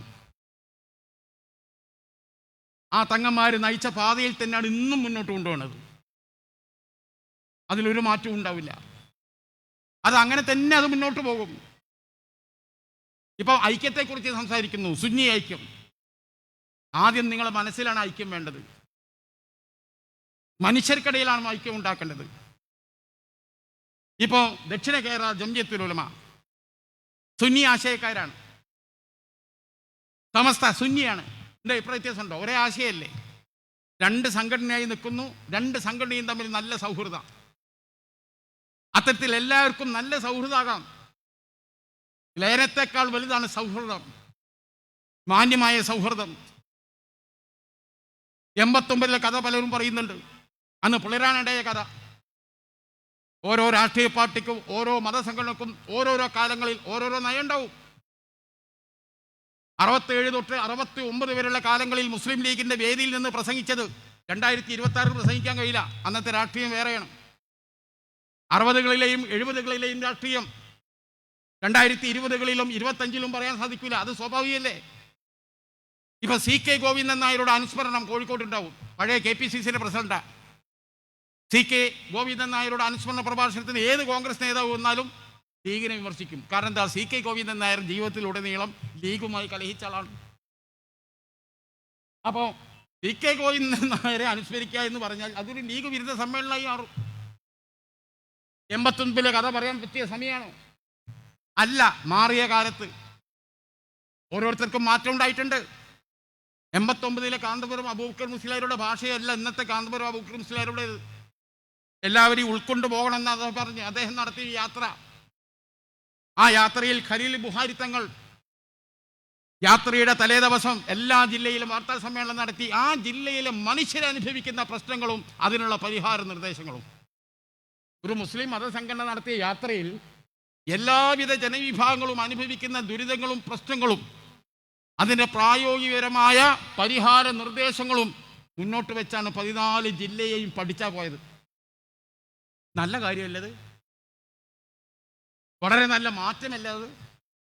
ഒരു മുസ്ലിം മതസംഘടന സമൂഹത്തിലെ മനുഷ്യരിലെ എല്ലാ വിഭാഗവും അനുഭവിക്കുന്ന ദുരന്തങ്ങൾ എന്താണെന്നുള്ളത് കണ്ടുപിടിക്കുന്നു. അതിനുള്ള ഫലപ്രദമായ പരിഹാര നിർദ്ദേശങ്ങൾ മുന്നോട്ട് വെക്കുന്നു. എല്ലാ രാഷ്ട്രീയ നേതാക്കളെയും വിളിച്ചു വരുത്തുന്നു. അവരുമായി സൗഹൃദം ഉണ്ടാക്കുന്നു. ആരെയും പുറത്തു നിർത്തുന്നില്ല. അത്തരത്തിൽ ആശയമായി വരുമ്പോൾ ആ ആശയത്തോട് അതൊരു സന്തോഷമാണ് ഉണ്ടാക്കുന്നത്. എന്നാൽ അതേ സമയത്ത് അദ്ദേഹത്തിൻ്റെ മകൻ അസ്ഹരി CH മുഹമ്മദ് കോയ സാഹിബ് മുസ്ലിം സമുദായത്തിൻ്റെ വിദ്യാഭ്യാസ കാര്യത്തിൽ ചെയ്ത സംഭാവനകളെ ഇകഴ്ത്തി കാണിച്ചുകൊണ്ട് അദ്ദേഹം സംസാരിച്ചു. അപ്പം നമ്മൾ എന്ത് ചെയ്തു? ഈ അസ്ഹരി എന്ന മനുഷ്യന് CHനെ കുറിച്ച് പഠിച്ചില്ല. ആ പഠിക്കാത്തത് അദ്ദേഹത്തിൻ്റെ വിവരക്കേടാണ്. അവിടെ CHൻ്റെ സംഭാവനകളെ എണ്ണി പറഞ്ഞുകൊണ്ട് അസ്ഹരിക്ക് ഞങ്ങൾ മറുപടി പറഞ്ഞു. അത് നാളെയും പറയും. യോജിപ്പുള്ളിടത്ത് യോജിച്ച് നിൽക്കും. മുസ്ലിം സമുദായത്തിൻ്റെ പൊതുവേദി മഹാനായ സയ്യിദ് മുഹമ്മദ് അലി ശിഹാബ് തങ്ങൾ ഉണ്ടാക്കിയതാണ്. മുജാഹിദും ജമായത്തും തബ്ലീഗും MESഉം MSSഉം മെക്കോയും മെക്കയും എല്ലാം അടങ്ങുന്ന മുസ്ലിം പൊതുവേദി ഉണ്ടാക്കിയത് പാണക്കാട് സയ്യിദ് മുഹമ്മദ് അലി ശിഹാബ് തങ്ങളാണ്. ഞങ്ങളെ അഭിപ്രായം ശിഹാബ് തങ്ങൾ മഹാനാണെന്നാണല്ലോ നിങ്ങൾ പറയണേ. സാദിഖലി തങ്ങളിലാണ് കുഴപ്പമെന്ന് പറയണം. അങ്ങനെയാണ് ശിഹാബ് തങ്ങൾ എന്തിനാ ഇതുണ്ടാക്കിയത്? എല്ലാവരും പാണക്കാട് കുടുംബം വിളിച്ച എല്ലാ സമുദായ സംഘടനകളും വരുന്നുണ്ടല്ലോ. ജമാഅത്തെ ഇസ്ലാമിൻ്റെ എന്ന് പറഞ്ഞിട്ട് ഇപ്പം കഴിഞ്ഞ റമദാൻ എനിക്കിപ്പോൾ ഓർമ്മയുണ്ട്. മുസ്ലിം ലീഗിൽ വിളിച്ച മുസ്ലിം പൊതുവേദി യോഗം ജമാഅത്ത് അമീർ അവിടെ ഉണ്ട്. കാന്തപുര വിഭാഗത്തിൻ്റെ ചുള്ളിക്കോട് ഉസ്താദാ വന്നത്. അദ്ദേഹം ആരാ? ഹജ്ജ് കമ്മിറ്റിൻ്റെ ചെയർമാനാ. ഈ ഉമർ ഫൈസിനെ പോലെ പൊട്ടത്തരം പറയേണ്ട അയാൾ ആ പദവിയിൽ ഇരുന്നു കൊണ്ട് എന്തെങ്കിലും രാഷ്ട്രീയം പറയുന്നുണ്ടോ? അറ്റ്ലീസ്റ്റ് ആ ചുള്ളിക്കോട് ഉസ്താദിൻ്റെ വിവരം. ചുള്ളിക്കോട് ഉസ്താദിന് ബിരുദാനന്തര ബിരുദവും നിയമബിരുദവും LLB മാത്രമേ LLMും കഴിഞ്ഞ് ഇനി എന്തൊക്കെ എടുക്കേണ്ടത് നോക്കിയെടുക്കുക അയാൾ. ആ വിദ്യാഭ്യാസത്തിൻ്റെ ഗുണമാണ് നോക്കി. അയാൾ ഇടതുപക്ഷത്തിൻ്റെ പ്രതിനിധിയായി ഇടതുപക്ഷം കൊടുത്ത ഗിഫ്റ്റാണ് ഹജ്ജ് കമ്മിറ്റി ചെയർമാൻ. പക്ഷേ എന്തൊക്കെ പദവി അവർ കൊടുത്തിട്ടും ഈ കമ്മ്യൂണിസ്റ്റുകാരെ സഹായിക്കുന്ന അല്ല അവരെ ന്യായീകരിക്കുന്ന എന്തെങ്കിലും ഒരു നിലപാട് ചുള്ളിക്കോട് ഉസ്താദ് പറഞ്ഞോ? അയാളെ കണ്ടുപഠിക്കണം. മുസ്ലിം ലീഗ് എവിടെ വിളിച്ചാലും എന്ത് പരിപാടിക്കോ അദ്ദേഹം വരും. ജമാഅത്തെ ഇസ്ലാമിയിൽ അമീറുണ്ട് വിചാരിച്ച അയാൾ ഓടിപ്പോയോ? ഇല്ലല്ലോ. ഇതൊക്കെ എത്രയോ കാലമായി നടക്കുക. അതാ നമ്മൾ മനസ്സിലാക്കണത്. ജമാഅത്തെ ഇസ്ലാമിക്കാരൻ്റെയും വെൽഫെയർ പാർട്ടിൻ്റെയും ആഫീസിൽ പോയി ഇരിക്കുന്നു തമിഴ്നാട്ടിലെ MP, രാജസ്ഥാനിലെ MP. വോട്ട് ചെയ്തതിന്, ജയിച്ചതിന് ശേഷം വെൽഫെയർ പാർട്ടിക്കും ജമാഅത്തെ ഇസ്ലാമിക്കും വോട്ട് ചെയ്തതിന് നന്ദി എന്ന് പറഞ്ഞ് രാജസ്ഥാനിലെ MP-യും തമിഴ്നാട്ടിലെ MP-യും CPM-ൻ്റെ നന്ദി പറഞ്ഞുകൊണ്ട് ഫേസ്ബുക്കിലിട്ട പോസ്റ്റ് ഇപ്പോൾ അവിടെ നിലനിൽക്കുന്നുണ്ട്. അതിനെക്കുറിച്ച് ചോദിച്ചാൽ ഇവർക്ക് ഉത്തരമില്ല. ചോദിച്ചാൽ ചിലർ പറയും കേൾക്കുന്നില്ല, മനസ്സിലാവുന്നില്ല. ഇവർക്കത് മനസ്സിലാവില്ല. ഇവിടെ ഞമ്മക്കിട്ട് പണി തരികയാണ്. എങ്ങനെയുണ്ട്? ഇവിടെ ചരിത്രം പറഞ്ഞാൽ പലതും പറയാനുണ്ട്. അത് പറയേണ്ടവരോട് മുഖത്ത് നോക്കി ഞങ്ങളും പറഞ്ഞിട്ടുണ്ട്. ഇവിടെ മുസ്ലിം സമുദായം ഒന്നും അനാവശ്യമായി കവർന്നെടുത്തിട്ടില്ല. എല്ലാം മുസ്ലിം കൊണ്ടുപോകുന്നു വെള്ളാപ്പള്ളിയും കൂട്ടരും പറയുമ്പോൾ അവരെ പ്രോത്സാഹിപ്പിക്കുകയാണ്. ഒക്കെ മുസ്ലിം ലീഗ് തട്ടിയെടുക്കുന്നു. എന്താ തട്ടിയെടുത്ത്? സംസ്ഥാന സർക്കാരിൻ്റെ അടുത്ത് ഞാൻ വെല്ലുവിളിച്ചു. NSS-ൻ്റെ സ്ഥാപനങ്ങൾ, SNDP-ൻ്റെ സ്ഥാപനങ്ങൾ, ക്രിസ്ത്യൻ സഭകളുടെ സ്ഥാപനങ്ങൾ ഒക്കെ എടുത്തു നോക്കുക. 1927 ബ്രിട്ടീഷ് ലീസ് എഗ്രിമെന്റ് പ്രകാരമാണ് ക്രിസ്ത്യൻ സഭകളുടെ പല സ്ഥലങ്ങളും. ഇരിഞ്ഞാലക്കുട രൂപതയുടെ കീഴിലുള്ള Christ college, saint Joseph's college Bangalore, ആയിരക്കണക്കിന് ഏക്കർ ഭൂമിയിലാണ്. ഒക്കെ ബ്രിട്ടീഷുകാരെടുത്ത് ലീസിന് വാങ്ങിയതാണ്. SNDP-ൻ്റെയും NSS-ൻ്റെയും സ്ഥാപനങ്ങൾ മിക്കവതും ഒരു SN കോളേജ് ചേർത്തല, അത് മാത്രം ആർ ശങ്കർ ഒരു വ്യക്തിയിൽ നിന്ന് സംഭാവന വാങ്ങിയതാ. ബാക്കിയെല്ലാം സർക്കാർ ഭൂമികളാണ്. സർക്കാരിൽ നിന്ന് ദാനമായോ സർക്കാരിൽ നിന്ന് ലീസായോ വാങ്ങിയതാണ്. എന്നാൽ മുസ്ലിം കമ്മ്യൂണിറ്റി 1 സെന്റ് സ്ഥലം സർക്കാരിൽ നിന്ന് ലീസായോ ദാനമായോ വാങ്ങിയത് തെളിയിച്ചു തരാൻ സാധിച്ചു എന്ന് ഞാൻ വെല്ലുവിളിച്ച. ആർക്കും ഒരു മുണ്ടാട്ടില്ല, എവിടെയും ഉണ്ടാവില്ല.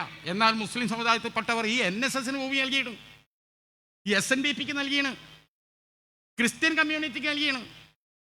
മണക്കാട് കുഞ്ഞുമദാജി ആലുവയിലെ ക്രിസ്ത്യൻ സമൂഹത്തിന് നൽകിയാണ് 15 ഏക്കർ ഭൂമി സൗജന്യമായിട്ട് സ്കൂൾ ഉണ്ടാക്കാൻ.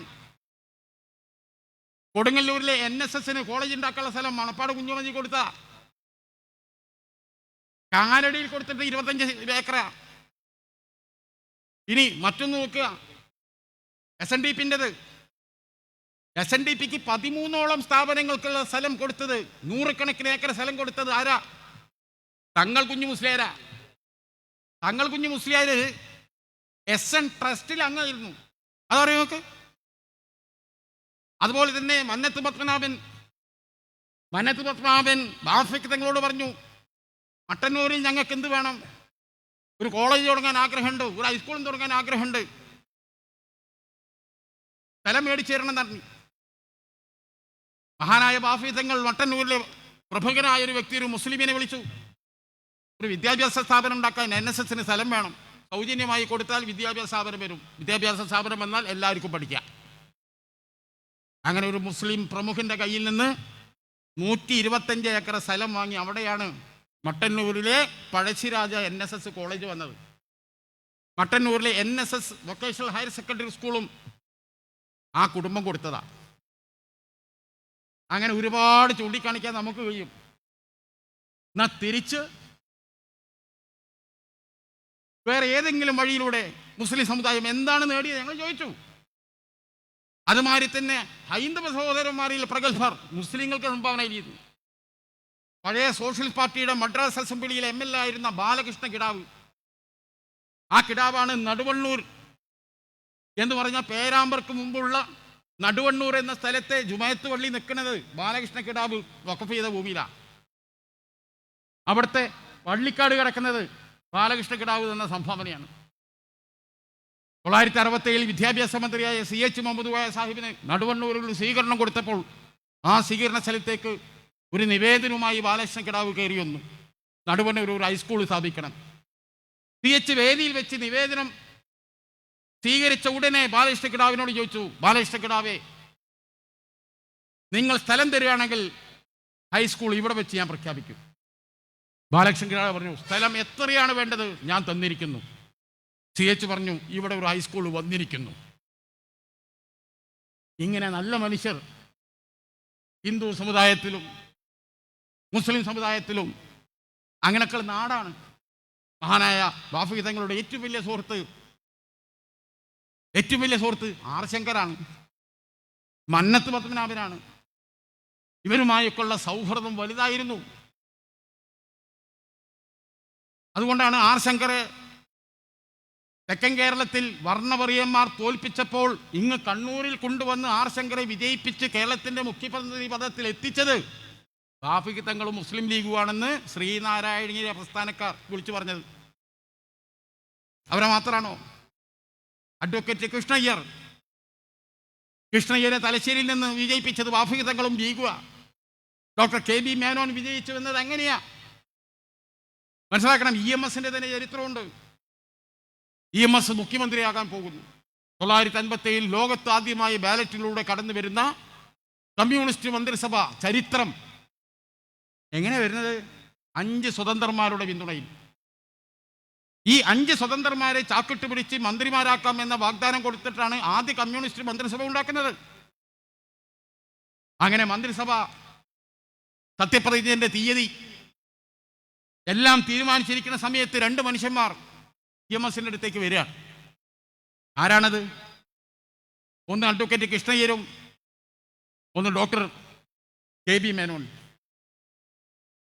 EMS ബാഫഖി തങ്ങൾ മരിച്ചപ്പോൾ തിരുവനന്തപുരം BJT ഹാളിലെ വലിയൊരു അനുശോചന സമ്മേളനത്തിൽ EMS വെളിപ്പെടുത്തിയ വിവാദമായൊരു പരാമർശമായിരുന്നത്.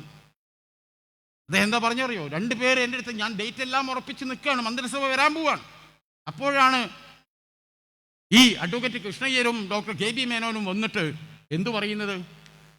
സത്യപ്രതിജ്ഞൻ്റെ ഡേറ്റ് നിശ്ചയിക്കാൻ വരട്ടെ, ഞങ്ങൾക്കൊന്ന് മലബാറിൽ പോയി വരേണ്ടതുണ്ട്. എന്തിനാണ് മലബാറിലോട്ട് പോകുന്നത്? മുസ്ലിം ലീഗിൻ്റെ പ്രസിഡന്റ് ബാഫഖി തങ്ങളുടെ പിന്തുണയിലാണ് ഞങ്ങൾ ജയിച്ചു വന്നത്. അദ്ദേഹത്തിൻ്റെ സമ്മതം വാങ്ങാതെ മന്ത്രിസഭയിൽ ചേരാൻ ഞങ്ങൾക്ക് പറ്റില്ല. EMS പറയാ, ഞാൻ തളർന്നുപോയി. കാരണം എല്ലാ പ്രതീക്ഷയും അറ്റു. ബാഫഖി തങ്ങൾ എന്ന് പറഞ്ഞാൽ പ്രതിപക്ഷത്തുള്ള ഒരു കക്ഷിയുടെ പ്രസിഡന്റാണ്. ആ ചരിത്രം ഞാനതാ പറയുന്നത്. അപ്പോ തിങ്ങി നിറഞ്ഞ സദസ്സ് EMSന്റെ ഈ വാക്കുകൾ കേട്ടി ആകെ പകച്ചു. EMS പറയാണ്, ബാഫഖി തങ്ങളുടെ സമ്മതം വാങ്ങണം, അല്ലാതെ ഞങ്ങൾക്ക് വരാൻ കഴിയില്ല. ബാഫഖി തങ്ങൾ സമ്മതം കൊടുക്കോ? ഒരിക്കലും രാഷ്ട്രീയപരമായി കമ്മ്യൂണിസ്റ്റുകാരൻ അധികാരത്തിൽ വരുന്നതിന് ബാഫഖി തങ്ങൾ സമ്മതം കൊടുക്കില്ല. അതോടുകൂടി ഞങ്ങളുടെ സ്വപ്നം, ആ സ്വപ്നമാകെ തകർന്നു. ജിജ്ഞാസയുടെ ദിനങ്ങളായിരുന്നു പിന്നീട്. ഇവർ മലബാറിൽ പോയി വരുന്നത് വരെ എല്ലാ പ്രതീക്ഷയ്ക്ക് നിൽക്കെ മലബാറിൽ പോയി അവർ മടങ്ങി വന്നു. എന്താണ് അവരെ പറയാൻ പോകുന്നത്? EMS പറയാം. അവർ പറഞ്ഞു, മന്ത്രിസഭയുടെ സത്യപ്രതിജ്ഞയുടെ തീയതി തീരുമാനിച്ചോളൂ. അപ്പം EMS അവരോട് ചോദിച്ചു, അല്ല ബാഫഖി തങ്ങൾ എന്താ പറഞ്ഞത്? ബാഫഖി തങ്ങൾ പറഞ്ഞു, നിങ്ങൾ സ്വതന്ത്രന്മാരായി വിജയിച്ചവരാണ്, നിങ്ങൾക്ക് സ്വതന്ത്രമായി തീരുമാനിക്കാം. മറിച്ചാണ് ബാഫഖി തങ്ങൾ മറുപടി കൊടുത്തതെങ്കിൽ ലോക ചരിത്രത്തിൽ ആദ്യമായി ബാലറ്റിലൂടെ കമ്മ്യൂണിസ്റ്റ് മന്ത്രിസഭ എന്ന ആ ചരിത്രം ഇവിടെ ഉണ്ടാകുമായിരുന്നില്ല. എത്രമാത്രം വലിയ ഉത്കൃഷ്ട വ്യക്തിയാണ് ബാഫഖി തങ്ങൾ എന്നതിന് തെളിവാണത് എന്ന് EMS ബാഫഖി തങ്ങളുടെ അനുസ്മരണ സമ്മേളനത്തിൽ പറഞ്ഞു. ലീഗിന്റെ നേതാക്കളുടെ ആ ഉയർന്ന ഗരിമ നോക്കുക, ഉത്കൃഷ്ടത. ഇങ്ങനെ ചരിത്രത്തിന്റെ തങ്കലിപികളാൽ എഴുതി വെക്കപ്പെടേണ്ട എന്തെല്ലാം ഉണ്ടായി കേരളത്തിൽ. SK പൊറ്റക്കാരനെ കോഴിക്കോട് ജയിപ്പിച്ചതാരാ? നമ്മളാണ്. MB രാഘവനെ വെട്ടി നുറക്കാൻ നടക്കുകയായിരുന്നു അല്ലേ? MB രാഘവനെ പാമ്പ് വളർത്തൽ കേന്ദ്രത്തിൽ പോയി MB രാഘവന് കിട്ടാതെ മുറുക്കം പാമ്പിനെയും എല്ലാത്തിനും കൊന്ന കൂട്ടരാവർ സഖാക്കൾ. ആ MB രാഘവനെ അഴീക്കോട് മണ്ഡലത്തിൽ പ്രഖ്യാപിച്ച സ്ഥാനാർത്ഥിയായ VK അബ്ദുൽ ഖാദർ മൗലിയെ മാറ്റി MB രാഘവനെ മത്സരിപ്പിച്ച് MLAയും മന്ത്രിയാക്കിയ പാർട്ടിയുടെ പേരാണ് ഇന്ത്യൻ യൂണിയൻ മുസ്ലിം ലീഗ്. മനസ്സിലാക്കണം നിങ്ങൾ. അതുമാത്രമാണോ? അച്യുതമേനോൻ എന്ന മനുഷ്യനെ ഡൽഹിയിൽ നിന്ന് വിളിച്ചു കൊണ്ടുവന്ന് കേരളത്തിൻ്റെ മുഖ്യമന്ത്രിയാക്കിയതാരാ? അച്യുതമേനോന്റെ ചരിത്രം, ജീവചരിത്രം വായിക്കണം. ഡൽഹിയിലേക്ക് MP ആയി പോയ ആളാ. ആ മനുഷ്യൻ ആർക്കും ഭൂരിപക്ഷം ഇല്ലാത്തൊരു സമയം എന്ത് ചെയ്യണം എന്നറിയില്ല. ഒരു കക്ഷിയും തമ്മിൽ സഖ്യമാവാൻ സാധ്യതയില്ലാതെ നോക്കുന്നു. പിരിച്ചുവിട്ട് തെരഞ്ഞെടുപ്പ് നടത്താൻ ഖജനാവിൽ 10 പൈസയില്ല.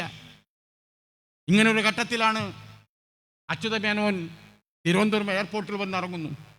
പത്രക്കാർ ചോദിച്ചു, നിങ്ങൾ എന്തിനാണ് വന്നത്?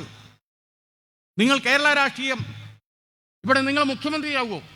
അച്യുതമേനോൻ പറഞ്ഞത്, എനിക്കറിവില്ല, എന്നെ ബാഫി തങ്ങൾ വിളിച്ചതാ. ബാഫി തങ്ങളോട് ചോദിച്ചു, ഒരു മന്ത്രിസഭ ഉണ്ടാകുമോ? എങ്ങനെ? ബാഫി തങ്ങൾ പറഞ്ഞു, ഉണ്ടാകും. അച്യുതമേനോന്റെ നേതൃത്വത്തിൽ കേരളത്തിൽ ഒരു ഭരണകൂടം വരുമെന്ന് ബാഫി തങ്ങൾ പറഞ്ഞു.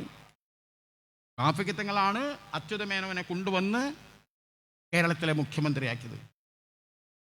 കേരള രാഷ്ട്രീയത്തിൽ മുസ്ലിം ലീഗും അതിൻ്റെ ഉന്നത നേതാക്കളും വഹിച്ച പങ്കുകളെ കുറിച്ചാണ് ഞാൻ ഈ പറയുന്നത്. ഓരോ കാലഘട്ടങ്ങളിലായി. അതാണ് ലീഗിൻ്റെ ചരിത്രം. ലീഗ് ഇന്ന് വരെ ഒരു സമൂഹത്തോടും ഡിസ്ക്രിമിനേറ്റ് ചെയ്ത് നിന്നിട്ടില്ല. എല്ലാവരെയും ഉൾക്കൊള്ളുന്ന രാഷ്ട്രീയമാണ് ലീഗിൻ്റെത്. ഇന്നും ലീഗിനെ നോക്കൂ നിങ്ങൾ. ഇന്ന് ബഹുമാനപ്പെട്ട സാദിഖ് അലി തങ്ങളും കുഞ്ഞാലിക്കുട്ടി സാഹിബും സ്പേസ് ഷട്ടിൽ പോയി മാസങ്ങളോളം തിരിച്ചു വരാൻ കഴിയാത്ത രീതിയിൽ പ്രതിസന്ധിയിൽപ്പെട്ട് ലോകം മുഴുവൻ പ്രാർത്ഥനയുടെ നെറുകയിൽ നിന്ന സുനിത വില്യംസ്. ചിന്തിക്കണം നമ്മൾ. മടങ്ങി വരവ് അസാധ്യമാണെന്ന് ശാസ്ത്രലോകം പ്രഖ്യാപിച്ച നാളുകൾ മാസങ്ങളോളം സ്പേസ് ഷട്ടിൽ ഇരിക്കുക. ആ ലോകത്തെ ഞെട്ടിപ്പിച്ച ഇന്ത്യൻ വംശജയും അമേരിക്കയിൽ ജീവിക്കുന്ന ലോകത്തിലെ ഏറ്റവും വലിയ VIP-കളൊന്നായ സുനിത വില്യംസ് നമ്മുടെ രാജ്യത്ത്, നമ്മുടെ കോഴിക്കോട്ട് വന്നപ്പോൾ TC ബുക്സിൻ്റെ ഉടമസ്ഥൻ ബഹുമാനപ്പെട്ട സാദിഖ് അലി തങ്ങളെ വിളിക്കുക. സുനിത വില്യംസ് ഇവിടെ വന്നിട്ടുണ്ട്, ഞങ്ങൾ അതിഥിയായി, തങ്ങൾ വരണം. ഞങ്ങൾ കുഞ്ഞാലി സാഹിബിനെ പോയി കണ്ടു. ഇന്ന് അതായിരുന്നു കോഴിക്കോട്ടെ മാധ്യമ പ്രവർത്തകരുടെ ഏറ്റവും വലിയ വാർത്ത. എന്നിട്ട് തങ്ങൾ വാർത്താലേഖകരോട് പറഞ്ഞ രംഗം, അവിടെ നിന്ന് മനുഷ്യരെ കണ്ട രീതി, ഭൂമിയെ കണ്ട രീതി, വായുവും ജലവും എല്ലാം മനുഷ്യർക്കായിട്ടുള്ളതാണ്, നിങ്ങൾ കലഹിക്കേണ്ടവരല്ല എന്നൊക്കെ മീഡിയ പ്രവർത്തകർ പോലും തങ്ങളും സുനിത വില്യംസും. ഇന്ന് അതിൻ്റെ ഇടയിലും ചില അന്യപെണ്ണ് എങ്ങനെ ബൊക്ക കൊടുത്തോളാം. ഓരോ കുതിരകൾ ചോദിക്കരുത് ആരാ സുനിത വില്യംസ് എന്നുള്ള ഇതിക്ക് മനസ്സിലായി. ഇവർക്ക് എന്ത് ബഹിരാകാശം? അതിന് ചോദിക്കുക, ഏത് ലോകത്താണ് നമ്മൾ ജീവിക്കുന്നത്? ഏത് രാജ്യത്താണ് ജീവിക്കുന്നത്? ഏത് സമൂഹത്തിനിടയിൽ നമ്മൾ ജീവിക്കുന്നത്? ഇവരിപ്പോഴും എത്രയാണ്, ഏത് നൂറ്റാണ്ടുകളിൽ അവർ ജീവിക്കുന്നത്? ഇവരിപ്പോൾ അതാണ്. എല്ലാവരും ചായ പറയുമ്പം കാപ്പി പറയുന്നവർ ചെറിയ പറയും, ഇത് എണ്ണൊന്നും കൂടുതലില്ല, കുറച്ചേ ഉള്ളൂ, പക്ഷെ ശല്യം ഭയങ്കരമായിരിക്കും. നിങ്ങൾ മനസ്സിലായിക്കോളി. എറുമ്പ് ഒരു ചെറിയ സാധനം, കടിച്ചാൽ പെരുമ്പ് വേദനയാണ് അല്ലേ? അതുപോലെയാണ് എല്ലാത്തിലും കയറിയിട്ട് എന്ത് ചെയ്യാണ്? എല്ലാത്തിലും കയറി എവിടെയൊക്കെ കൊട്ടാൻ പറ്റും ഒക്കെ കൊട്ടുക. ഇത് എവിടേക്കാണ് നമ്മുടെ നാട് പോകുന്നത്? മുസ്ലിം ലീഗിന് മഹിതമായ ഒരു ചരിത്രമുണ്ട്. മുസ്ലിം ലീഗിനെ മാറ്റി നിർത്തി കേരള രാഷ്ട്രീയം തന്നെ പറയാൻ ആർക്കും കഴിയില്ല. അങ്ങനെയാണ് ലീഗ് വളർന്നു വന്നത്. ഞാൻ പറഞ്ഞല്ലോ അതിൻ്റെ ചരിത്രം. സ്വാതന്ത്ര്യാനന്തരം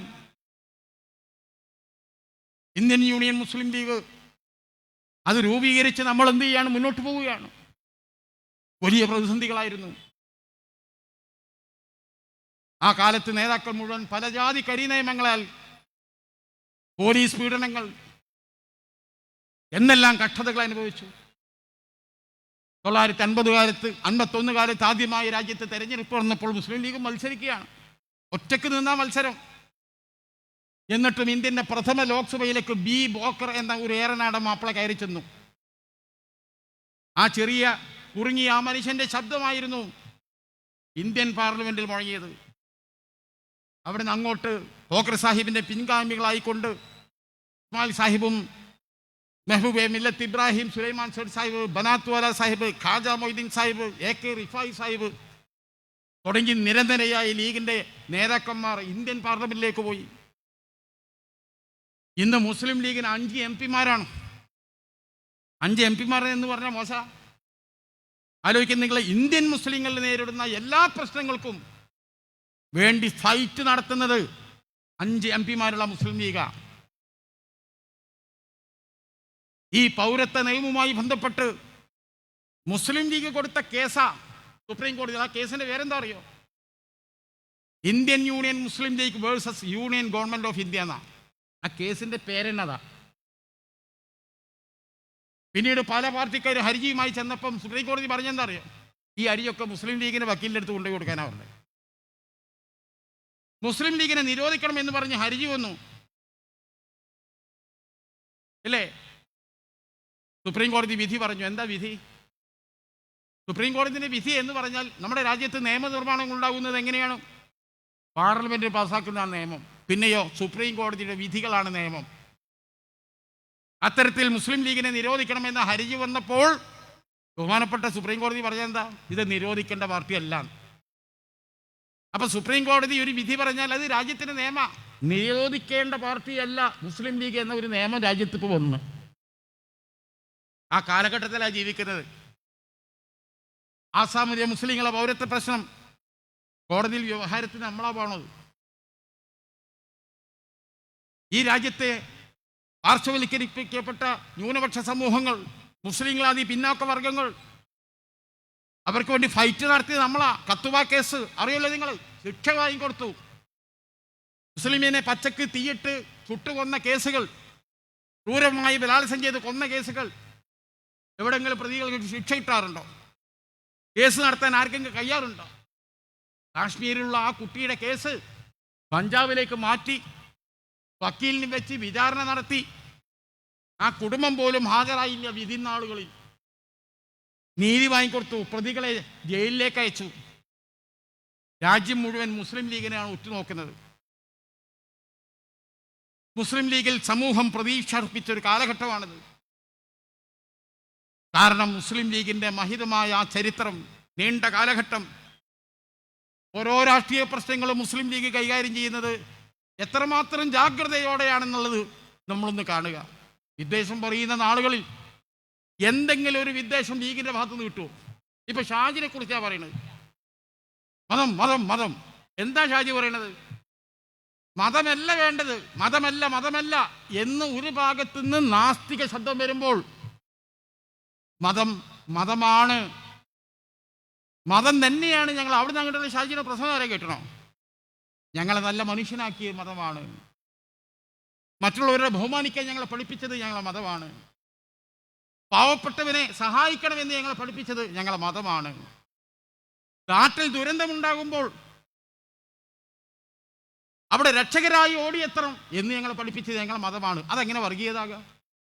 പിന്നൊന്ന് പറഞ്ഞു, മുസ്ലിം ലീഗ് വിട്ട് പോയാൽ ദീനിൽ നിന്ന് പോയി. അങ്ങനെയല്ല പറഞ്ഞു. മുസ്ലിം ലീഗും കോൺഗ്രസൊന്നും വിട്ട് നിങ്ങൾ CPM-നോടൊത്ത് നിന്നാൽ നിങ്ങൾ വിശ്വാസത്തിൻ്റെ പരിസരത്ത് നിന്നാ പോടുന്ന ഷാജി പറഞ്ഞത്. അല്ല, ലീഗിൽ നിന്ന് പോയാൽ ദീനിൽ നിന്ന് പോയി എന്ന് എവിടെയും പറഞ്ഞിട്ടില്ല. ലീഗിൽ നിന്നും കോൺഗ്രസിൽ നിന്നും പോയി CPM-നോട് ചേർന്ന് നിന്നാൽ നിങ്ങൾ അറിയാതെ അനൈച്ഛികമായി നിങ്ങൾ വിശ്വാസത്തിൻ്റെ പരിസരത്ത് നിന്ന് തന്നെയാണ് പോകുന്നത്. അത് പറയാൻ കാരണം എന്താ? കാരണം KT ജലീലിനെ പോയ ആളുകൾ നമ്മളെ കൂട്ടത്തിൽ നിൽക്കുമ്പോൾ ഒരു കുഴപ്പമില്ലായിരുന്നു. അങ്ങോട്ട് പോയപ്പോൾ എന്ത് സംഭവിച്ചു? EMS-ഉം മഹാത്മാഗാന്ധിയും AKജിയും ഇല്ലാത്ത, AK ഗോപാലനും ഇല്ലാത്ത സ്വർഗത്തിൽ എങ്ങനെ ഞാൻ പോകുന്ന ചോദിക്കുന്നത്. അങ്ങനെ ഒരു ചിന്ത അയാൾക്ക് അവിടെ പോയപ്പോൾ കിട്ടിയതാ. അത് ഓരോ രാഷ്ട്രീയ പശ്ചാത്തലത്തിൽ ഓരോരുത്തരുടെ തലതിരിഞ്ഞ ഇത്തരം പൊട്ടം വർത്താനം വരുമ്പോൾ അതിനെ ആസ്പദമാക്കി നടത്തിയ പ്രസംഗം, ആ സാഹചര്യം പറയാതെ ആ പ്രസംഗത്തിലെ വാക്കുകൾ മാത്രം എടുത്ത് പറയാം. ഷാജി പറഞ്ഞിട്ടുണ്ട്, ഷാജി പറഞ്ഞിട്ടുണ്ട്. എന്ത് ന്യായമുള്ളത്? അതും ഭീതി ഉണ്ടാക്കാൻ പറയാണ്. മുസ്ലിം സമുദായത്തിന് നഷ്ടപ്പെട്ടു പോയ അവകാശങ്ങൾ ഈ സമുദായത്തിന് കവർന്നെടുത്ത അവകാശങ്ങൾ തിരിച്ചു പിടിക്കും എന്ന് പറഞ്ഞത് എന്താ? മറ്റു സമുദായങ്ങളെ മേലെ കുതിര കയറുന്നു ഷാജി പറഞ്ഞോ? വേറെ മതസ്ഥരെ വേദനിപ്പിക്കുന്ന ഈ വെള്ളാപ്പള്ളി പറഞ്ഞതുപോലെ ഹിന്ദുവിനെയോ ക്രിസ്ത്യാനിയോ വേദനിപ്പിക്കുന്ന ഒരു വാക്ക് ഷാജിന്റെ വായിന്ന് വന്നെന്ന് വരാരും പറയും. സ്വന്തം സമുദായത്തിന് വേണ്ടി പറഞ്ഞോളി. നമ്മുടെ സമുദായത്തിന് നഷ്ടപ്പെട്ട എന്താന്ന് തിരിയാത്തത് നിങ്ങൾക്ക് മാത്രമേ ഉള്ളൂ. ഇല്ലേ സച്ചാർ കമ്മീഷന്റെ ആനുകൂല്യം ഇന്ത്യയിലെ എല്ലാ സ്റ്റേറ്റിലുണ്ട്. BJP ഭരിക്കുന്ന സ്റ്റേറ്റിലുണ്ട്. കേരളത്തിൽ ഇല്ലാതായി. ആരില്ലാതാക്കി? ഒരു സംവാദത്തിന് നിങ്ങൾ തയ്യാറുണ്ടോ? അത് സമുദായത്തിന്റെ ലോസ് അല്ലെങ്കിൽ മറ്റെന്താണ് അതിന് വിളിക്കേണ്ടത്? അത് പറയും. അത് സമുദായത്തിന്റെ നഷ്ടമില്ലെങ്കിൽ പിന്നെ മറ്റെന്താണ്? കേരളത്തിൽ അതില്ല. അതുപോലെ തന്നെ നിങ്ങൾ ഓരോരോ അംഗവൈകല്യം വന്നവർക്ക്, വൈകല്യമുള്ളവർക്ക് അവർക്കൊക്കെ സംവരണം ഇന്ന് പ്രഖ്യാപിക്കുന്നു. എന്നിട്ട് ആ സംവരണം ഏത് പൂളിൽ നിന്ന് എടുത്തു കൊടുക്കുന്നത്? മുസ്ലിമിന്റെ പൂളിൽ നിന്ന്.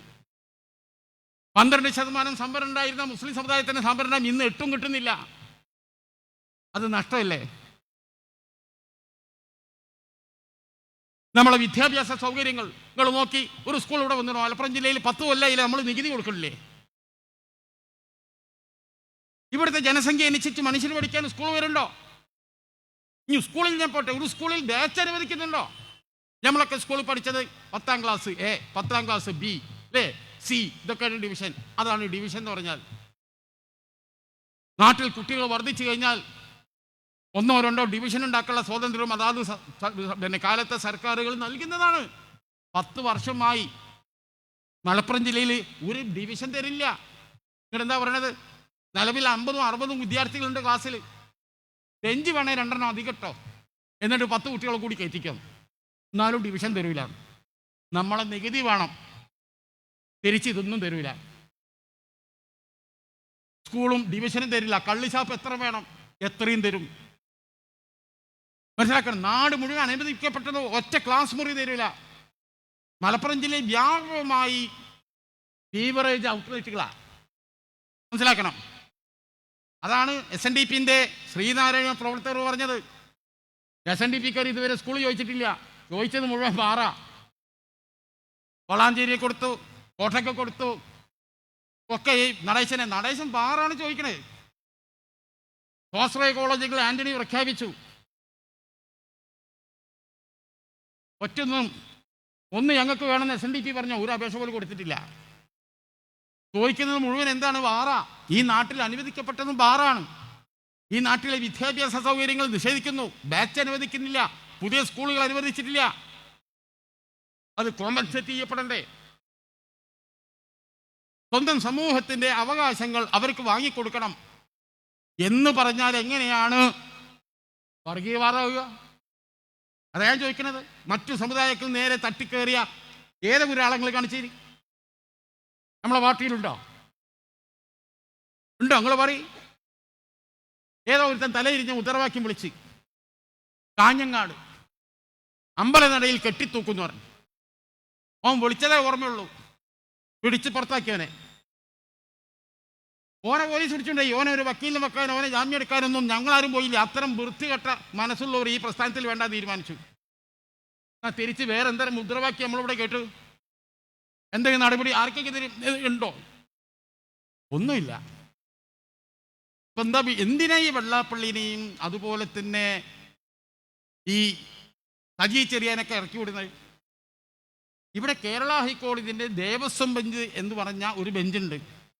ആ ബെഞ്ചിൻ്റെ മേൽനോട്ടത്തിൽ ഒരു SIT, ഒരു സ്പെഷ്യൽ ഇൻവെസ്റ്റിഗേഷൻ ടീം ശബരിമലയിലെ സ്വർണ്ണക്കൊള്ളയെക്കുറിച്ച് കോടതിയുടെ നിരീക്ഷണത്തിൽ നടക്കുന്ന അന്വേഷണത്തിൽ വമ്പം സ്രാവുകൾ അകത്താകുക.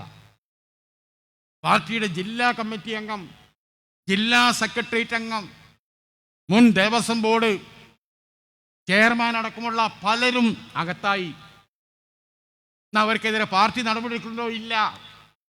നടപടി എടുത്താൽ എന്ത് സംഭവിക്കും? ഇവർ ചില കാര്യങ്ങൾ വെളിപ്പെടുത്തും. അപ്പം ശബരിമലയിലെ സ്വർണ്ണക്കൊള്ളയുമായി ബന്ധപ്പെട്ട് നടക്കുന്ന വാർത്തകൾ, ചോദ്യങ്ങൾ, അതിന് മറുപടി പറയാൻ കഴിയാതെ സർക്കാർ എന്ത് ചെയ്യാണ്? ഈ വെള്ളാപ്പള്ളിമാരെ ഇറക്കി വിടുകയാണ്. വെള്ളാപ്പള്ളി എന്തെങ്കിലും തോന്നിയാസം മുസ്ലിം സമുദായത്തിനെതിരെ വിളിച്ചു പറഞ്ഞാൽ പിന്നെ ചാനലുകാർ മുഴുവനും ശബരിമല മാറ്റിവെച്ച് വെള്ളാപ്പള്ളിനെ ഇറക്കി. വെള്ളാപ്പള്ളിൻ്റെ പോരാന്ന് തോന്നിയപ്പം സജി ചെറിയാനെ ഇറക്കി. പിന്നെ ബാലനെ ഇറക്കി. ഗോവിന്ദൻ മാഷ് അയാളെ സ്ഥിതി എന്താണെന്ന് പഠിച്ചവനറിയാം. എന്താണ് പറയുന്നത് ആർക്കും മനസ്സിലാവില്ല അല്ലേ? സിനിമയിലെ ഒരു കോമാളി നടനെ പോലെ അതപ്പതിച്ച ഒരു മനുഷ്യൻ.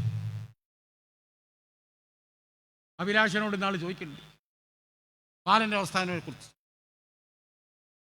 അവർ ചോദിച്ചെന്താ, ഏത് ബാലൻ, എന്ത് ബാലൻ? അല്ല, ബാലൻ്റെ ആഭ്യന്തരമന്ത്രി ജമാഅത്തെ ഇസ്ലാമിയാണെന്ന് ബാലൻ പറഞ്ഞു. അത് സാങ്കല്പിക ചോദ്യമാണെന്ന്. ബാലൻ പറഞ്ഞതാണെന്നേ. ബാലൻ പറഞ്ഞാൽ താൻ പറഞ്ഞിട്ട് എന്താ കാര്യം? അത് സാങ്കല്പിക ചോദ്യം. അവിടെ സാങ്കല്പിക ചോദ്യത്തിന് സാങ്കല്പിക ഉത്തരം തരാൻ എനിക്ക് സൗകര്യമില്ല. വേറൊന്നും എന്നോട് ചോദിച്ചു വരുന്നത്. അപ്പോൾ അഭിലാഷിനോട് ഞാൻ ചോദിച്ചു, എല്ലാ അഭിലാഷേ, നിങ്ങളാ ഇൻ്റർവ്യൂ ഞാൻ കണ്ടു, ഇരുന്ന് ചിരിച്ചതിന് കഴിയും കണക്കില്ല. താങ്കൾക്ക് എങ്ങനെ ചിരിക്കാതെ അവിടെ ഇരിക്കാൻ കഴിഞ്ഞു? ഞാൻ ചിരി അടക്കി പിടിച്ചിട്ടായിരുന്നു ഇരുന്നത്. അങ്ങനെ ഒരു പിന്നെ ആകെ തനിമൽ എപ്പം നോക്കി അതും കഴിഞ്ഞു. ശബരിമല അയ്യപ്പൻ്റെ സ്വർണ്ണം പൊട്ടെ, ഈ രക്തസാക്ഷിൻ്റെ പേരിൽ പിരിച്ച പൈസ ഉണ്ടാകും, അതാ ഒരുത്ത അടിച്ചു മാറ്റിയത് പയ്യന്നൂരിലെ MLA.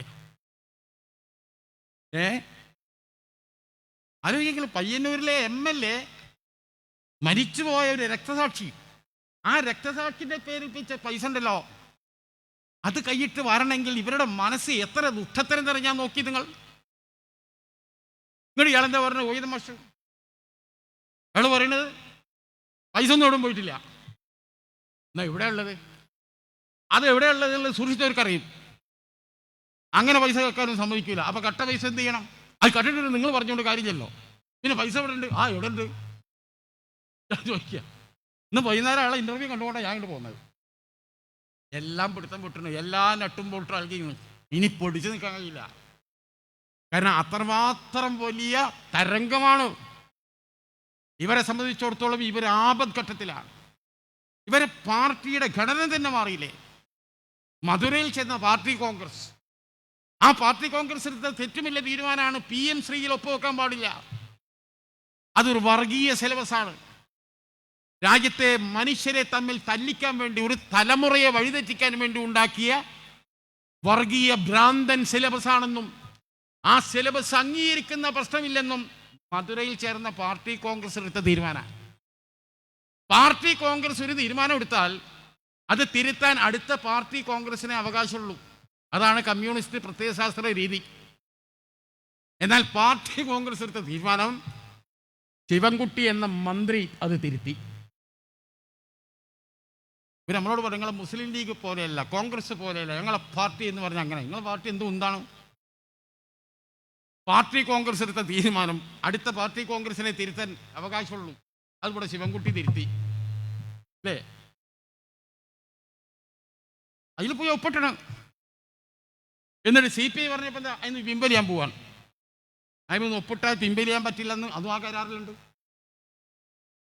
ഇപ്പൊ ചോദിക്കുന്നത് എന്താ, അതിനെന്താ കുഴപ്പം? എല്ലാറ്റിലും ഇവരെ പേടിച്ചാൽ നിൽക്കുന്നത്. പാർലമെന്റിൽ വെച്ച് വളരെ കൃത്യമായി തന്നെ പറഞ്ഞല്ലോ. HRD മിനിസ്റ്റർ പറഞ്ഞു PM ശ്രീയിൽ ഒപ്പുവെക്കാമെന്ന് 6 മാസം മുമ്പ് ജോൺ ബ്രിട്ട മധ്യസ്ഥനായി നിന്നുകൊണ്ട് നമ്മൾ തീരുമാനം എടുത്തില്ലേ? പാർലമെന്റിൽ ചോദിക്കുക. പാർലമെന്റിൽ റെക്കോർഡായത്, പാർലമെന്റിൽ രേഖയിൽ വന്നു. മിസ്റ്റർ ബ്രിട്ടാസ് എന്താ പറഞ്ഞത്? നിങ്ങളൊക്കെ തന്നെയല്ലേ 6 മാസം മുമ്പ് നമ്മളുമായി സംസാരിച്ചത് PM ശ്രീയിൽ ഒപ്പുവെക്കാൻ ഒരു പ്രയാസമില്ലാതെ? പിന്നെ എവിടെ ഞങ്ങൾ നിലപാട് മാറിയത്? പാർലമെന്റ് ചോദിച്ചാ. അപ്പൊ പല ഡീലുകളും നടക്കുന്നുണ്ട്.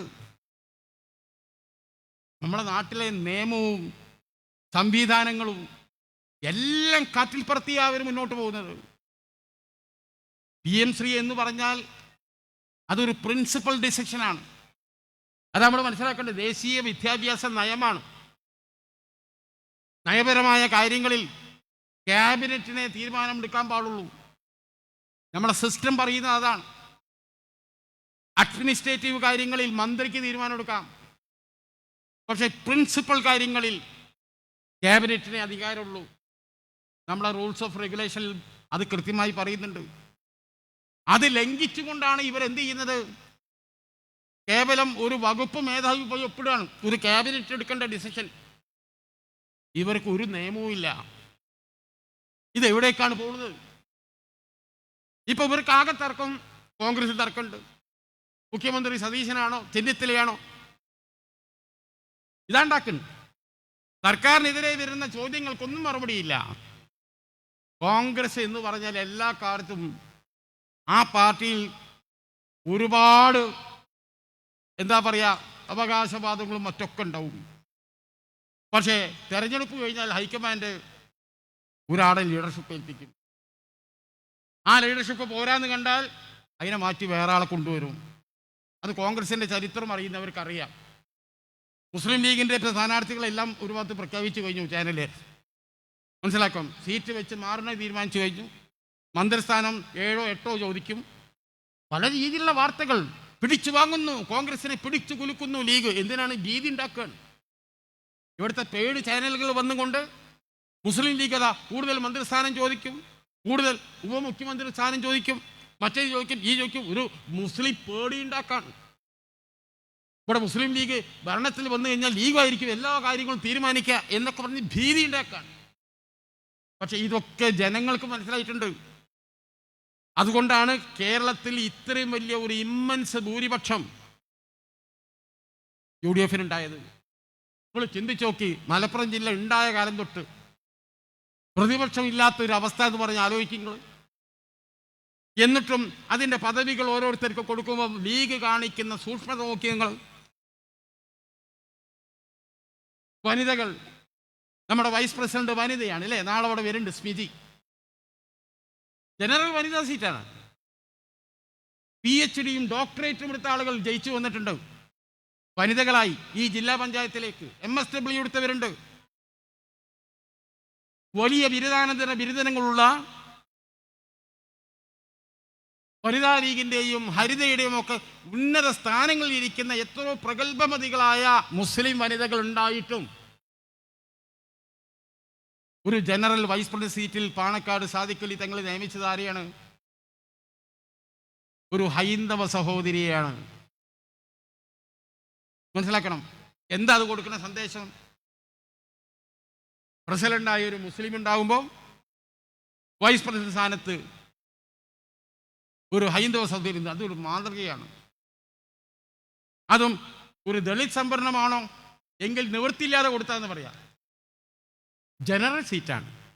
അവിടെയാണ് ദളിത് വംശത്തിൽ കൂടിപ്പറ്റിയൊരു എന്താണ് അരികുവൽക്കരിക്കപ്പെട്ടവരെ കൂട്ടിപ്പിടിക്കുക എന്ന നയം നമ്മൾ കൊടുത്ത സന്ദേശം. ആ സന്ദേശം തെക്കുന്നിങ്ങനെടുക്കുക അവിടെ എവിടെയെങ്കിലും ഉണ്ടോ?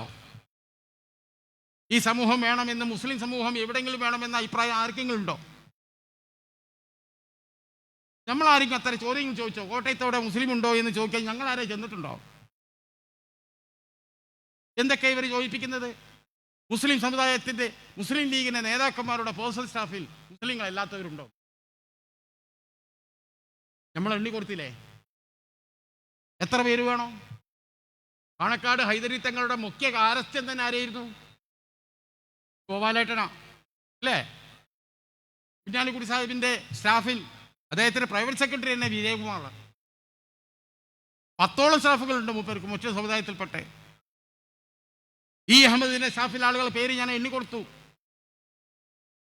മുനീറിന്റെ പ്രൈവറ്റ് സെക്രട്ടറി, മഞ്ഞളാംകൊല്ലിയിലെ അലിയുടെ പ്രൈവറ്റ് സെക്രട്ടറി, എല്ലാ പ്രൈവറ്റ് സെക്രട്ടറിമാരും എടുത്ത് നോക്കും. ഒക്കെ മറ്റൊരു സമുദായത്തിലെ ആളുകളാണ്. എനിക്കും ഉണ്ട് ഒരു പ്രൈവറ്റ് സെക്രട്ടറി, നമ്മളെ കാര്യങ്ങളൊക്കെ ചെയ്യുന്നത്. ഒരു ബിന്ദു എന്ന സ്ത്രീയാണത്. ആരാ ഇതിലൊക്കെ സമുദായം നോക്കുന്നത്? ഇങ്ങനെ ചോദിപ്പിക്കുക. എന്നാൽ തിരിച്ചങ്ങോട്ട് മുഖ്യമന്ത്രിയുടെ സ്റ്റാഫിൽ എത്ര ഉണ്ട്? ഒരു മുസ്ലിം ഉണ്ടോ എന്ന് ഞങ്ങളാരും ചോദിച്ചണോ? ഞങ്ങൾ ചോദിക്കുക. അത്ര തരം താന്നവരല്ല. റോജി അഗസ്റ്റിന്റെ സ്റ്റാഫിൽ ഒരു മുസ്ലിം ഉണ്ടോ എന്ന് ആരോ ചോദിക്കോ? ചോദിക്കാൻ പാടില്ല. അത് വർഗീയതയാണ്. എന്നാൽ തിരിച്ച് മുസ്ലിം ലീഗിൻ്റെ ഒക്കെ ഈ വെള്ളാപ്പള്ളിയെ കൊണ്ട് ചോദിപ്പിക്കുന്നത് നിങ്ങളൊക്കെ ഒന്ന് നിലപാട് വ്യക്തമാക്കി. നിങ്ങളിലൊക്കെ ആരാളുള്ളത്? മുഖ്യമന്ത്രിയുടെ ഓഫീസത്തിൽ നിന്ന് പുറത്തുവിടി, റോജി അഗസ്റ്റിൽ നിന്ന് പുറത്തുവിടി, എല്ലാവരും നിന്ന് പുറത്തുവിടുന്നു. അത് നിങ്ങൾ വിടൂല. നിങ്ങൾ വെള്ളാപ്പള്ളിന്ന് വിട്ട് ഇങ്ങോട്ട് ചോദിപ്പിക്കുകയാണ്. തിരിച്ച് നിങ്ങളെന്താണ് നിലപാട് പ്രഖ്യാപിക്കാത്തത്? ഈ നാട് കുട്ടിച്ചോറാക്കാനൊക്കെ ഇറങ്ങിയിരിക്കുക. ഇവിടെ പേര് ഇപ്പോഴും പറഞ്ഞുകൊണ്ടിരിക്കുന്നത് പറഞ്ഞത് ലീഗിനാണ്. ഈ മനുഷ്യന്മാരെന്താ പൊട്ടന്മാരാണോ വിഡ്ഢികളാണോ ഈ കേൾക്കുന്നതും വായിക്കുന്നതുമായ ജനത? ഈ ഉത്ഭുത ജനതയ്ക്ക് നേരെ പല്ലിളിക്കല്ലേ നിങ്ങൾ? ഈ തെരഞ്ഞെടുപ്പോട് കൂടി CPM-ന്റെ കഥ കഴിയും. ആ പാർട്ടിയിൽ വിശ്വാസം അർപ്പിച്ച മുസ്ലിം സമുദായത്തിൽപ്പെട്ടവരുണ്ട്. അവർ നിരാശയരാ. കുറേന്ന് പുറത്തിറങ്ങാൻ കഴിയാൻ ആ സാധുക്കൾക്ക് കഴിയില്ല, മറുപടി പറയാൻ കഴിയില്ല. ഈ ബാലനും സജി ചെറിയാനും ഒക്കെ വരുത്തി വെച്ച ഈ പരുക്കിൽ സമാധാനം പറയാൻ കഴിയാതെ മുഴുവൻ ഇൻസൾട്ട് ചെയ്യപ്പെട്ടവരായി മാറി CPM-ന്റെ അകത്തുള്ള മുസ്ലിങ്ങൾ. അവർക്ക് ശബ്ദമില്ല. ഇവിടെ വലിയ അട്ടിമറി ഉണ്ടാക്കുന്ന പറഞ്ഞ ഒരാൾ വന്നല്ലോ. എന്താ അട്ടിമറിയാ ഉണ്ടായത്? 6-7 സീറ്റ് കിട്ടിയില്ലേ? ഇവിടെ എന്തോ വിപ്ലവം ഉണ്ടാക്കും എന്ന് പറഞ്ഞിട്ടാണല്ലോ വന്നത്. എന്താ വിപ്ലവം ഉണ്ടാക്കാൻ? മനുഷ്യരില്ല കൂടെ. E.T. ബഷീർ തോറ്റ സ്ഥലമായിരുന്നു തിരൂര്. അന്ന് തൊട്ട് തിരൂര് ചോപ്പായി നിങ്ങൾ പ്രഖ്യാപിച്ച ഒറ്റക്ക് ഭരിക്കാനുള്ള ഭൂരിപക്ഷത്തോടു കൂടിയാണ് നമ്മൾ വന്നത്. അതിന് കാരണം മനുഷ്യർക്ക് നിങ്ങളെ തിരിഞ്ഞാണ്. കൃത്യമായി നിങ്ങളെ പാർട്ടി ഇത്രമാത്രം ഒരു സമുദായത്തിനും ഒരു ജില്ലക്കും എത്രമാത്രം നിങ്ങൾ എതിരാണ് എന്നത് സമൂഹത്തിന് മനസ്സിലായി. ഹിന്ദുവിന് കൊടുത്ത പത്രത്തിൽ പറയാ, കോഴിക്കോട്ട് കരിപ്പൂർ എയർപോർട്ടിൽ വന്നിറങ്ങുന്ന ഈ സ്വർണം മുഴുവൻ രാഷ്ട്രവിരുദ്ധ പ്രവർത്തനത്തിനായി മലപ്പുറം ജില്ലയിൽ ഉപയോഗപ്പെടുത്തുന്നുണ്ട്. ഹിന്ദു പത്രത്തിന് കൊടുത്തതാ. കരിപ്പൂരിൽ വന്ന് ഇറങ്ങുന്നവരൊക്കെ മലപ്പുറക്കാരാ. കണ്ണൂർ, കാസർഗോഡ്, തൃശ്ശൂർ ജില്ല, പാലക്കാട് ജില്ലകൾക്കാരൊക്കെ കരിപ്പൂർ എയർപോർട്ടിനെയാണ് ആശ്രയിക്കുന്നത് അല്ലേ? എന്നിട്ട് മലപ്പുറത്തിനെ കുറിച്ച് ഭീതിജനകമായ ചിത്രം, ആ ചിത്രമാണ് അവർ ദേശീയ മേഖലയിൽ ഉണ്ടാക്കുന്നത്. ഹരിയാന തെരഞ്ഞെടുപ്പിൽ അവസാന സമയം ഉപയോഗിച്ചത് പിണറായി വിജയന്റെ ഈ അഭിമുഖമാണ്. അതാണ് നമ്മൾ മനസ്സിലാക്കേണ്ടത്. ഇങ്ങനെ ചീത്ത വാർത്തകൾ മാത്രം പുറം ലോകത്തേക്ക് ഇവർ വിട്ടുകൊണ്ടിരിക്കുകയാണ്. നമ്മളൊക്കെ പ്രതീക്ഷിക്കുന്ന ഈ യോഗത്തിലെ മുഖ്യ പ്രഭാഷക, കുറ്റിച്ചിറയിൽ CH-ന്റെ പാതയിൽ വമ്പൻ വിജയം നേടി, ഏറ്റവും വലിയ ഭൂരിപക്ഷം നേടി വിജയിച്ച കേരളത്തിലെ തന്നെ ഏറ്റവും ശ്രദ്ധേയായ ഒരു കോർപ്പറേറ്റർ അഡ്വക്കേറ്റ് ഫാത്തിമ തഹ്ലിയ ഈ വേദിയിലിരിക്കുകയാണ്. സംഘാടകർക്ക് വേണ്ടി ഞാൻ അവരെ സ്വാഗതം ചെയ്യുകയാണ്. അപ്പോൾ ഞാൻ പറഞ്ഞു വരുന്നത്, നമ്മുടെ നാടിന്, നമ്മുടെ സമൂഹത്തിന്, നമ്മുടെ സമുദായത്തിന് മുസ്ലിം ലീഗ് എന്ന പ്രസ്ഥാനം അതിൻ്റെ മഹിതമായ ലീഡർഷിപ്പിനെ, പ്രത്യേകിച്ച് പാണക്കാട് കുടുംബത്തിനെ, ആ കുടുംബത്തിൻ്റെ മുഖം വികൃതമാക്കുക, അതുവഴി മുസ്ലിം ലീഗിൻ്റെയും മുസ്ലിം സമുദായത്തിൻ്റെയും മുന്നോട്ടുള്ള പ്രയാണത്തെ ഇല്ലാതാക്കുക എന്ന തികച്ചും മുസ്ലിം വിരുദ്ധമായ അജണ്ട, ആ അജണ്ടയുമായി ബന്ധപ്പെട്ട് പാണക്കാട് കുടുംബത്തിനെതിരെ ഈ സമുദായത്തിൽപ്പെട്ട ചില മിർജാഫർമാരെ ഇറക്കി വിട്ട് പാണക്കാട് കുടുംബത്തിനെ അപമാനിക്കാൻ നടക്കുന്ന ശ്രമത്തെ അതിനെ ശക്തമായി നേരിടാൻ മുസ്ലിം സമൂഹം മുന്നോട്ട് വരണം. നമ്മുടെ ലീഡർഷിപ്പാണ് നമ്മുടെ കരുത്ത്. ആ ലീഡർഷിപ്പിനെ സമൂഹത്തിൽ അപമാനിക്കാനായി ഇറങ്ങിത്തിച്ചവർ ആരായാലും അവരോട് ശക്തമായി പ്രതിരോധിച്ചുകൊണ്ട് ഈ ലീഡർഷിപ്പിൻ്റെ കീഴിൽ അടിയുറച്ചു നിന്നുകൊണ്ട് മുസ്ലിം ലീഗ് എന്ന പ്രസ്ഥാനത്തിനെയും UDF-നെയും ശക്തിപ്പെടുത്താൻ ഈ നാട്ടിലെ എല്ലാവരും മുന്നോട്ട് വരണമെന്ന് അഭ്യർത്ഥിച്ചുകൊണ്ട് ഞാൻ ഈ യോഗം ഉദ്ഘാടനം ചെയ്തതായി അറിയിക്കുന്നു. അസ്സലാമു അലൈക്കും വറഹ്മത്തുള്ളാഹി.